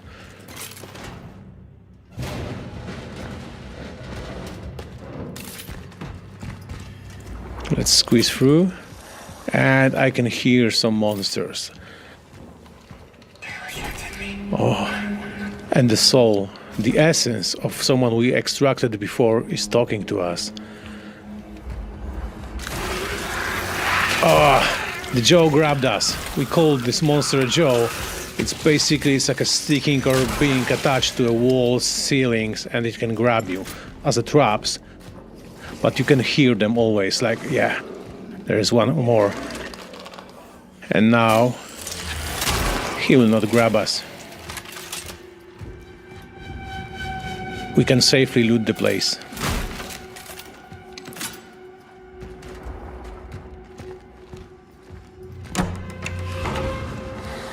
Less biomass, a good sign. Oh no, there is more. And we can hear roars, so more jaws will be here. So let's squeeze in and look for them. Yeah, there's one. Charge shot.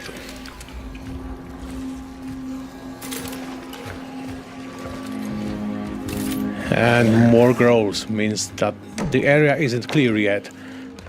Yes. One more charge shot, one more down. And I don't hear them anymore. I think this sector is clear. So we can grab more ammo. And let's go back.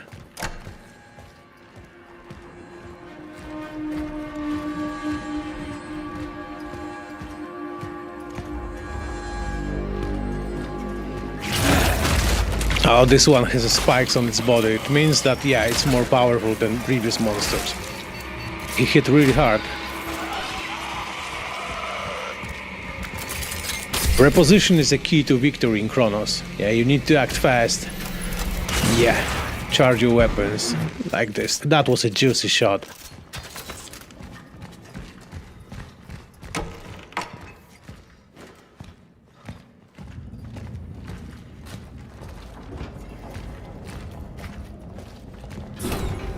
And the shower area. This body has tentacles on it. It means that it may be absorbed by the other monsters. And here they come. Let's grab a flamethrower ammo. Oh yeah.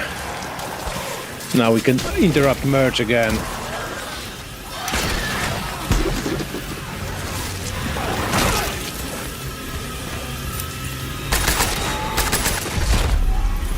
And stomp. Still alive? Not for long.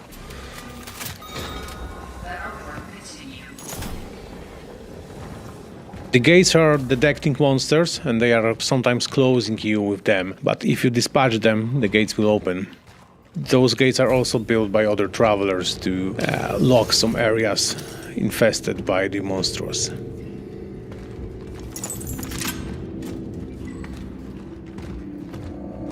Oh, and we are in more open space. There are some tents left here by the military that was trying to fight with the outbreak of the disease. And there is a barrel. I will use it to burn the biomass and get in the secret area.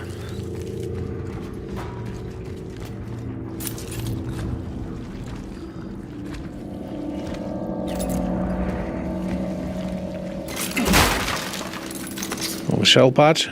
This is like a health pack and a lot of loot.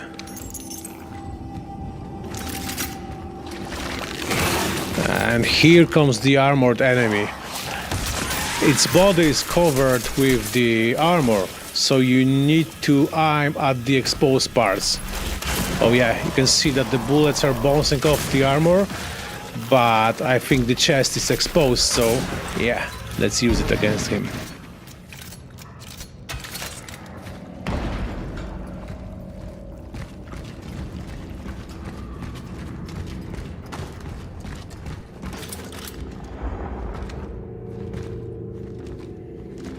And this stand seems clear. So as a traveler, you must constantly be aware of your surroundings. Like loot every place you can. Also, you can craft some ammunition, for example.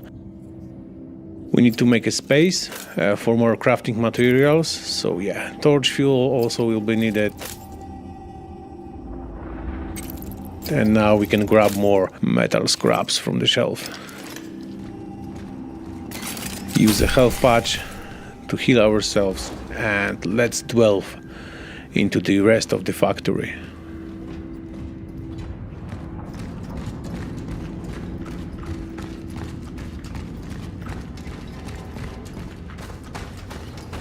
Isolation zone.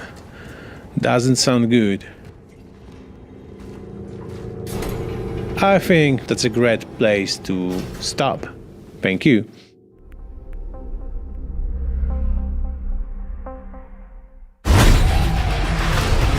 It's time to wake up.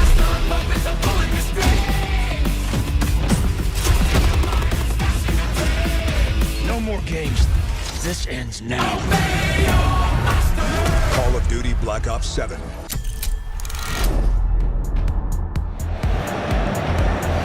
Welcome, everyone, to the crossover event of the century. That's right, folks, the official Call of Duty podcast, the COD Pod, and we are back taking over Gamescom here on the Xbox broadcast. Don't know how they let this happen, but we're in, baby. My name is Miles Ross. I'm the host of the COD Pod, joined, as ever, by my partner in crime at Activision, Stephanie Snowden. Hello, hey, mate. Miles. We took the COD Pod on the road all the way to Poland, Germany. It's my first time at Gamescom. It's been awesome because the official reveal of Black Ops 7 happened last night at Opening Night Live, and it was incredible. It was a big one, and we have a huge amount of information to get through today about Black Ops 7. Tons of juicy details and wonderful tidbits of gameplay. We're not going to do it alone, though. More on that later. Yeah, we've got some special guests joining us later in this show. But yes, at ONL, we got the very first look at Black Ops 7, which is coming later this year, and there's so much to get into. There's so much content. This game has so much to talk about, and this is just kind of the tip of the iceberg for us. So we're going to get a little deeper on the co-op campaign, and specifically the end game, which is part of the co-op campaign, but a world, an experience that unlocks after you complete the linear campaign. We're going to get into the juicy details. Okay. More on the deep dive in co-op campaign a bit later on, but Steph, thousands of fans tuning in online as well to check this trailer out, and it was very, very cool. Here in person as well at Gamescom, absolutely fantastic. Gamescom's been great. Yeah, I mean, being in the room for Opening Night Live is something that I've never experienced, and just meeting so many Call of Duty fans in person, getting chills. I thought what Natalie and Miles did on stage, and the lights, and getting the Menendez experience, right? He scared the life out of the crowd. He did. There was woman in front of me audibly jumped. Audible gasps in there. But it's not just Opening Night Live because we dropped the official Black Ops 7 Developer Direct on the Call of Duty YouTube channel. Definitely check that out if you haven't. So yeah, we just have, a few things to talk about. That was a nutrient-rich dump. The direct was great, just a few, but we're going to get into it. So Steph, let's start high level. What are some of the key things to look forward to here in Black Ops 7? So I think some of the most important things to know about Black Ops 7 are it's set in 2035, right? So this is 10 years after the events of Black Ops 2, if you're familiar with Black Ops 2. So think of that near future. It's not quite in reach. It's got ties to BO2, ties to BO6, Black Ops 6, our last game.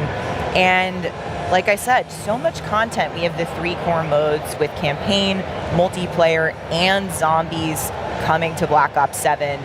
And we've also got Dead Ops Arcade, we've got zombie survival maps, we've got global progression across the game, which means for the first time you can actually earn XP, progress your weapons, earn all the good things, make your gameplay super rewarding, including in campaign. And we've got David Mason is back, Raul Menendez is back. This is a story that Treyarch and Raven have wanted to tell. It's a David Mason story. There's so much to talk about. But also being able to progress through my ranks in campaign is a big one. More on the campaign coming up. But let's go to multiplayer. Place very close to my heart, and there is some serious goodies to get through there. Yeah, so we only got a little bit of intel in the developer direct and in the reveal about multiplayer. So there's lots more to come, which we're gonna, get into a little later in the show. But tons of content coming to MP and some really exciting innovations.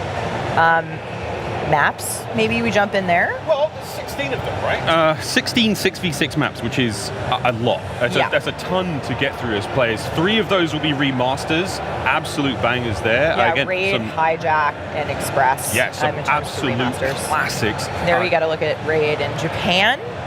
It's got a fresh coat of paint. It looks great. We're also got 220 maps, which is fantastic. It's all huge. And that 2035 aesthetic has just been sort of plastered across the board there. So we're really getting a very shiny and gorgeous new card. Treyarch's really pushed on clear lane definition on these maps in Black Ops 7. I think that, like you said, the 2035 aesthetic has allowed them to create really clean lanes. There are some really, really cool maps that just have sort of a different finish than we might be used to in some other Call of Duty maps. So I think it's going to be a fresh take on some classics, but also some really solid, new maps that I know Treyarch's been listening to map feedback, and I'm excited to get my hands on them in the beta, so I can't wait. Super excited. Well, we've set our board, we've got our maps. Now let's talk about some pieces. Weapons. Many, many, many weapons in this game, Steph. Yes, there's 16 all new. Noticed I saw some eagle-eyed fans catch the Peacekeeper and some of the marketing, which is an exciting return, but also I think a lot of these weapons are sort of like an homage to the Black Ops 2 weapons in a way. Oh yeah, I mean, I saw the M8 in there. Of course, we're seeing a couple of classics and burst weapons in there as well. But lots as well, not just the weapons, but also streaks. We've got gadgets, we've got gear, we've got equipment. The gadgets and gear, like I said, I think 2035 really opens up what the devs want to do. It kind of like, we use the word unchained at the studio just because I think it's really creatively given them the opportunity to deliver, things that we haven't seen in Call of Duty before that still feel grounded, still feel like the combat that you know and love, but with a fresh new take in that near future kind of setting. So I'm really excited about the streaks personally. We saw a little bit of Dog, we saw Rhino, there's more. I cannot wait. I've heard that they are mean. Looking forward to some mean streaks. But not just streaks. While we're talking about changes, there is next level Omni movement. Yeah, next level Omni movement is really exciting because Treyarch's refined the core movement. Omni movement was obviously a really massive innovation in Black Ops 6, and they've continued to build on that with the near future setting, changing a couple of things, adding wall jump. We've increased the base sprint speed, and also tac sprint is now disabled by default, but you can enable it with a perk. Yeah, so you've still got the player choice there. You can still build that loadout that way, which is really cool. Yeah, I think the maps built for next level Omni movement, right? So you're going to be able to have that playground. Well, the wall jump clips already look really cool. So we're not only changing movement, we're also changing a new feature outright, which is the overclock feature. Can you explain that? We're not talking about CPUs. Not talking about CPUs. Overclocks is one of the coolest innovations coming to Black Ops 7, and they're really intended to give players further choice in terms of customization for your own unique playstyle. So you can overclock equipment, field upgrades, and score streaks. So basically, by playing throughout the match, you're going to unlock the customization option. One that comes to mind off the top of my head, we were talking about before, the care package, right? So overclock 1 for the care package, you're going to be able to re-roll your streak. Option 2, or overclock 2, you're going to have the option to decrease cost of overclock. And there's some really awesome ones that we saw in the developer direct. So like I said, go check that out. But I think this is something we're really excited about. That does sound really cool. That sounds like a lot of fun. Gosh, there's still... Guys, we're nowhere near done here. We've got a lot to get through still. Progression being a big one. We touched on it slightly at the start, whereby playing campaign can earn you progression Yeah, so points as global well. progression, making sure that you feel like your time is rewarded across, anything that you're playing in the game. And weapon prestige. Okay. Because this is a big one, and it's something that we're really excited about. Classic prestige obviously made a return in Black Ops 6, so the team is really building on that foundation, and you're going to be able to unlock a deeper weapon progression journey than ever before, earn unique attachments, weapon charms, I think you mentioned, camos. Very exciting. A lot's going on. Okay, so talking about weapons, staying on the topic, build sharing. Yeah. Because there's always that one person in the group chat that's like, hey man, what's the best What's the build meta? to use? I'm like, Send me the meta. I'm not going to send you all this information. Instead, I'm going to send you a code. I'm going to send you a code. That's right. It's going to be great for people like you who no one's asking me for my weapon builds, but you guys should be. You don't know. But it's going to be really exciting. Content creators, streamers, folks in the community who are constantly sharing, what their loadouts are. This is going to make things really streamlined. You'll have a code. Each unique build will have a code in Gunsmith that you can actually screenshot, send to your friends. They can, put that in as long as you have the attachments unlocked. You can equip it. That's great. It's gonna be great. That is a game changer, I think, Yeah. for many, many folks. Yeah, that's going to be pinned at the top of group chats around the world. It's the code for the best stuff, right? We can't forget zombies because we only got a teeny tiny little taste of what is coming to zombies in Black Ops 7 because the dedicated zombies reveal is just a few weeks away. Ooh. We can't just give you a little bit. There's a lot to give for the zombies. There's a lot to give. It needs its own.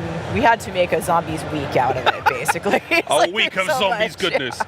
But the original crew has made a return, and obviously the Dark Ether has flung them up against some old pals. Yeah. Old foes. At the end of the Black Ops 6 story, we see, a version of the Black Ops 6 crew seemingly in the Dark Ether with some version of the original crew. In the developer direct, we got just a peek at what we think could be the big bad of Black Ops 7. Yeah. Definitely an ominous villain may have appeared. Well, we've got a lot going on there Yeah, still. and survival maps.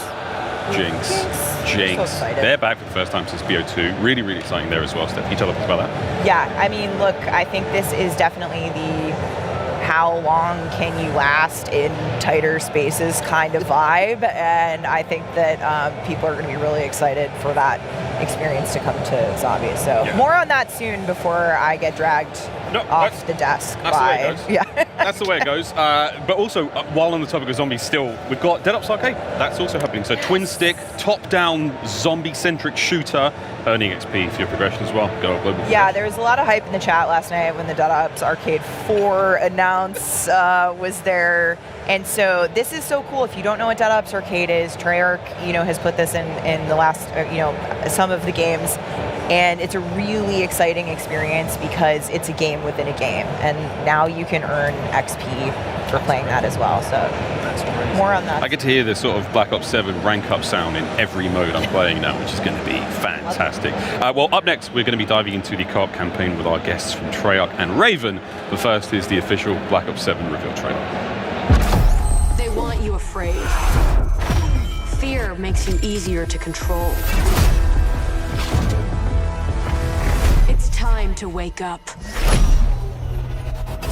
Your streets shall once again run red with your blood. Raul Menendez ignited global unrest on an unprecedented scale. Menendez is a terrorist. We're bringing peace and security to the world. He refuses is to let me go. Stop looking backwards, David. What matters is what we do next. A lot of people counting on us for answers.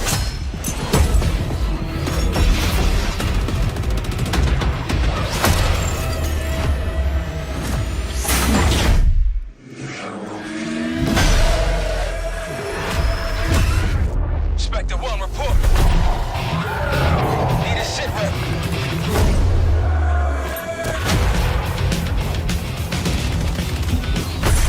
This isn't real.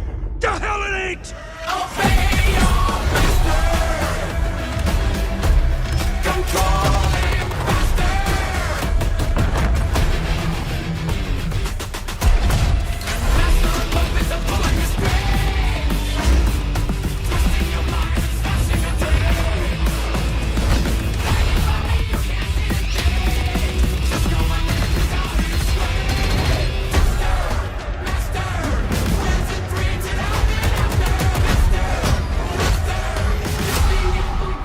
Pull it together, man!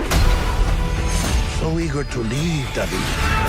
Killing the man is a hell of a lot easier than killing the idea. You were never cut out to be a Mason. No more games. This ends now.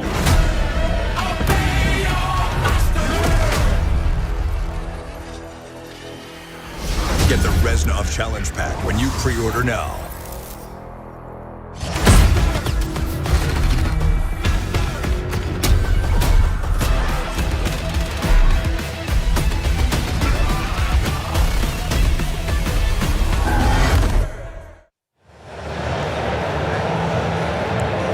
Welcome back. That trailer is so fun to watch. I never get tired of hearing Metallica and watching that, but I want to welcome in our developer guests. We have Miles Leslie, Associate Creative Director at Treyarch, and Natalie Pohorsky, lead producer on the campaign at Raven Software. Guys, you've been on a tour. Let's go. We're so Let's go. We are so pumped to be here. Let's go. You've been on a journey. Yes. We've all been on a journey at gamescom. What day is it? Let's go. Yes, exactly. But how BO7 is out in the world. Black Ops 7 is here. It's out there. It's been so cool to see people react to it. How does it feel for you guys to finally be able to talk about the game? Oh, incredible. I Yeah. mean, things have blown open at this point. So we've been eager to talk about this game for a long time. We've been developing it for a while. We have a lot of stuff in store for you guys, so we can't wait to tell you more about it. Yes, let's go. I'm so excited. We love that we can talk about more of the game, not all of it, sorry, but more of it. I think we're really excited about the reception already, super positive. It's a big game. It's a big game, a lot of content. So, Miles, set the stage for us, right? We know that this game takes place in 2035. We know that's 10 years after the events of Black Ops 2. What kind of world are we, walking into in Black Ops 7? Yeah, I love this question. So, ever since we left Black Ops 2 and we left David Mason in the world, we always wanted to go back to it. There was a story there to be told, but it was never the right time. Black Ops 7 was that time. We wanted to go to David Mason. He has been through some stuff. He's changed. The world has changed from those 2025 attacks. And now 10 years later, world is still dealing with it. David's still dealing with his own trauma. And now Raul is back. And so the world's like, what? Huh? Say no, what now? Like, they're barely getting over last time, and now he's back again, and now David has to deal and really come face to face with that, and Raul, and then it pops off. Yeah, but if you've never played a Black Ops game, you can also just jump into this story, right? That is the beauty when we crafted this from the start, was we love pulling threads, and really for the fans that get that payoff. But if you don't know anything, there's no homework required. Yeah. You can jump into this and have a great time. And maybe you become a fan of, hey, this David Mason guy, he's kind of messed up. I want to learn more. I like it. You can go back to BO2 and kind of become a fan of the other games that connect into it. I replayed BO2 last year. Yeah. Great. Epic. I'll be hitting the YouTube recap videos because they are plentiful, lots of those. Natalie, okay, we've got some OGs, we've got David, we've got, Menendez, some of the new faces. Can you share any fun nugs about those guys? Oh, I would love to. So let's start with Emma Kagan, CEO of the Guild. She's fascinating. She was essentially a child prodigy. She's brilliant. She worked her way up. She has a background in computational economics and robotics, which makes her the perfect person to be running this company that is the Guild. And she has a really, she has ideas about how to deal with this, and she's a leader, and she has people to back her up. But sometimes, again, this sort of puts her in a weird place with David and his team, who are trying to get to the bottom of what's going on. So she's a really interesting character and introduces us more, or reintroduces us to the guilds. And then one of our JSOC operators who's on David's team that we're really excited about is Leilani 5050 Tupola.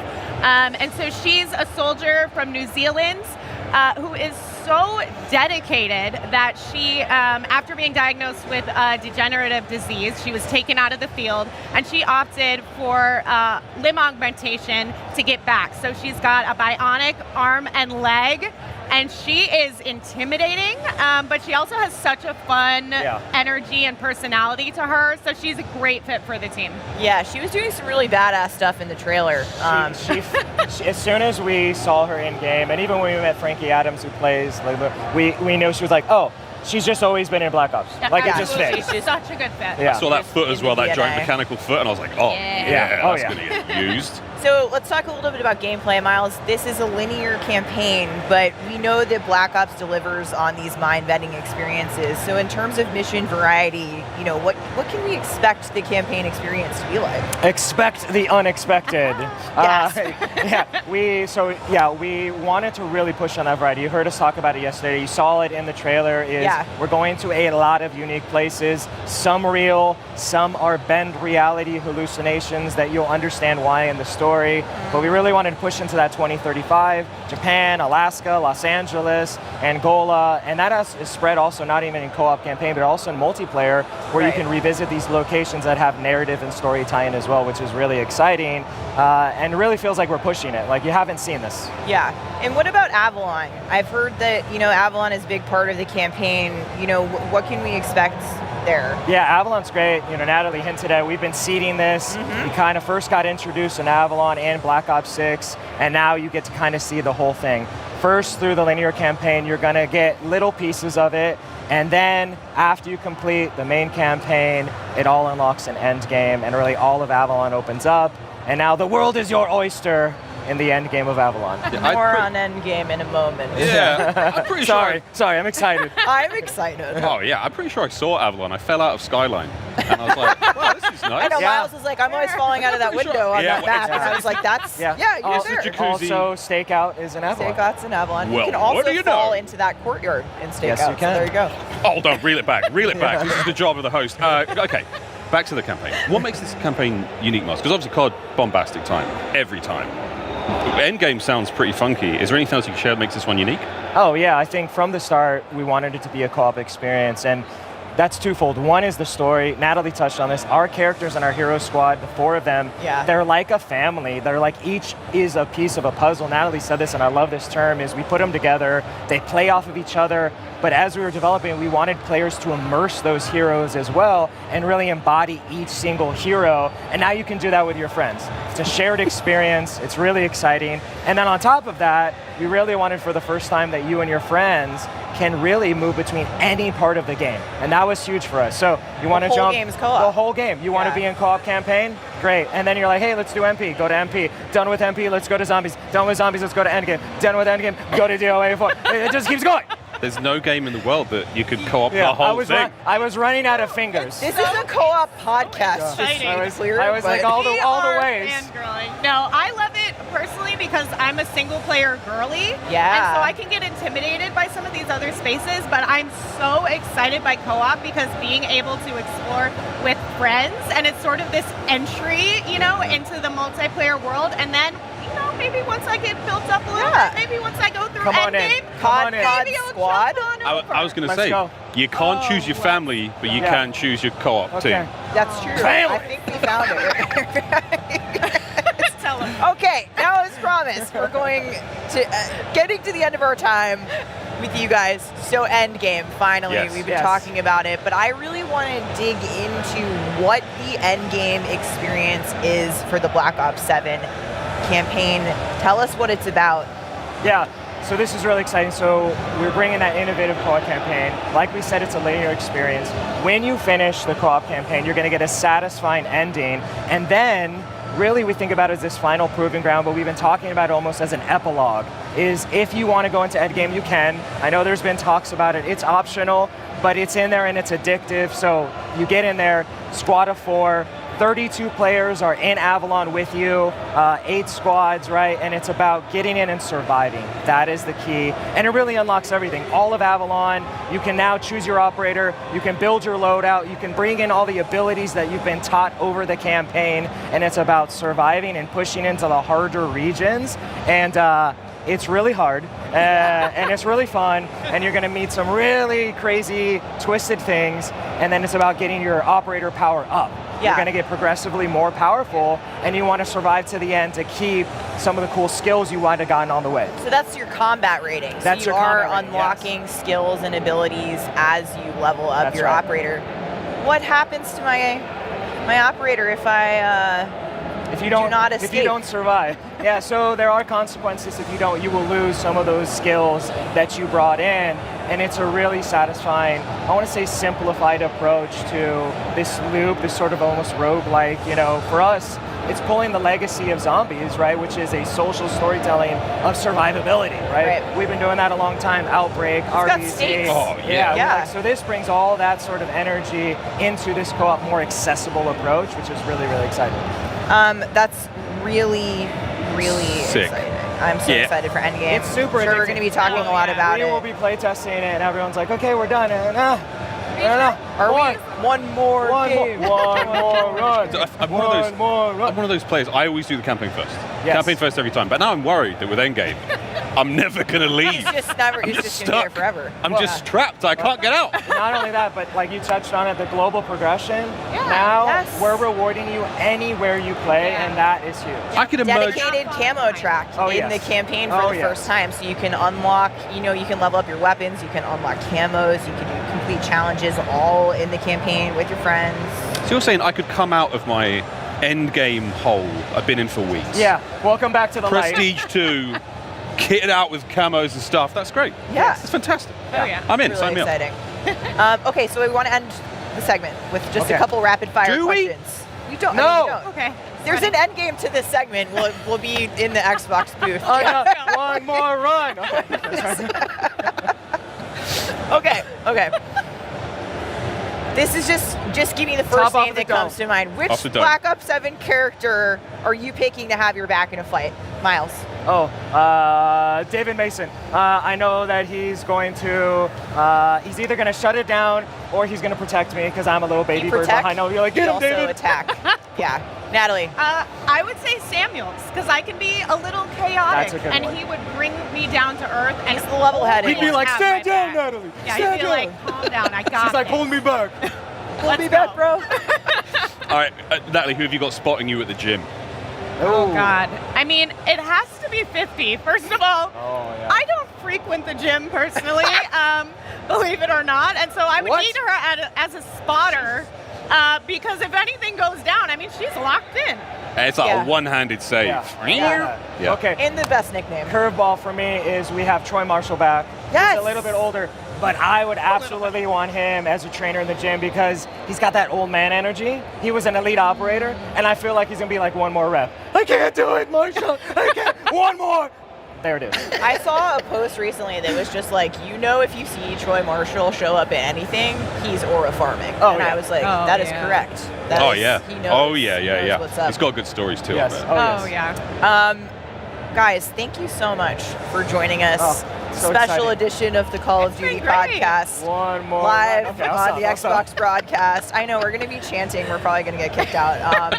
But it's like so great to have you guys here. Congratulations on the reveal Thank you so of much. Black Ops 7, especially to all the teams at the studios, the Treyarch and Raven, Shout out and to all the Call of Duty everyone. teams. So much We are- work and love getting Yes. poured into this game. Yeah, we're really happy to represent the teams and everyone Yeah. that's been building it. And the fans, you're gonna love it.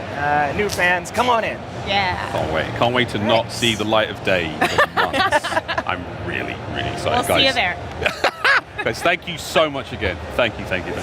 Steph, mate, it's It's been a Gamescom. It went quickly. I don't know what happened. We were just starting our our section, and all of a sudden it's over, and I want to do it again. Well, I mean, the fun thing is that was the tip of the iceberg for Black Ops 7. It feels like news-wise. Yes. Like I said, there's so much to this game, tons of work going into it. It's a lot of content, a lot of exciting things we haven't talked about yet. So while this has been a really awesome reveal, it's been my first time here at Gamescom, my first time in Germany, meeting the Call of Duty fans here, seeing so many like-minded people who are passionate about video games in one place, especially here at Xbox, has been awesome. And I just want to give a special shout out to the COD Pod squad, the COD Pod team, thank you. Xbox broadcast team, thank you for inviting us. We promise if you invite us back, we'll behave. Well, we'll have a good time. We'll have a good time. We'll all have a good time. But yeah, more Black Ops 6 news coming real soon. That's right, folks. Call of Duty Next is around the corner, September 30th. We'll have streamers and content creators around the world crammed into one location to get hands-on gameplay with multiplayer, zombies, and Warzone. And our multiplayer beta kicks off right after Call of Duty Next with early access October 2nd to the 5th, with the open beta October 5th through the 8th. And of course, we'll see all of you when Black Ops 7 launches on November 14th. It's in the calendar. It's 100% in the calendar, folks. Find everything we talked about today on the next episode of the Call of Duty podcast coming soon. Like and subscribe wherever you get your podcast, whether it be Apple, YouTube, Spotify, wherever it may be. Go for it. Like it. We'll see you there. We can't wait to see you there. But for even more details on Black Ops 7, you can check out the Developer Direct on the official Call of Duty YouTube channels or the COD blog for more of the intel. Yes, please. Xbox, we love you. Thank you so much for having us. There's so much more Xbox here at Gamescom in store for you because there's another full day of live broadcast coming your way. That's all from us. Charlie, take it away.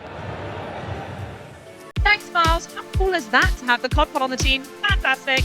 So today we have learned a ton about new games, got exclusive live reveals, never before seen gameplay footage, and an important new chapters to existing franchises like, I don't know, Indiana Jones and the Great Circle perhaps, Lego, Tropico, Invincible, Microsoft Flight Simulator 2024, the list has gone on.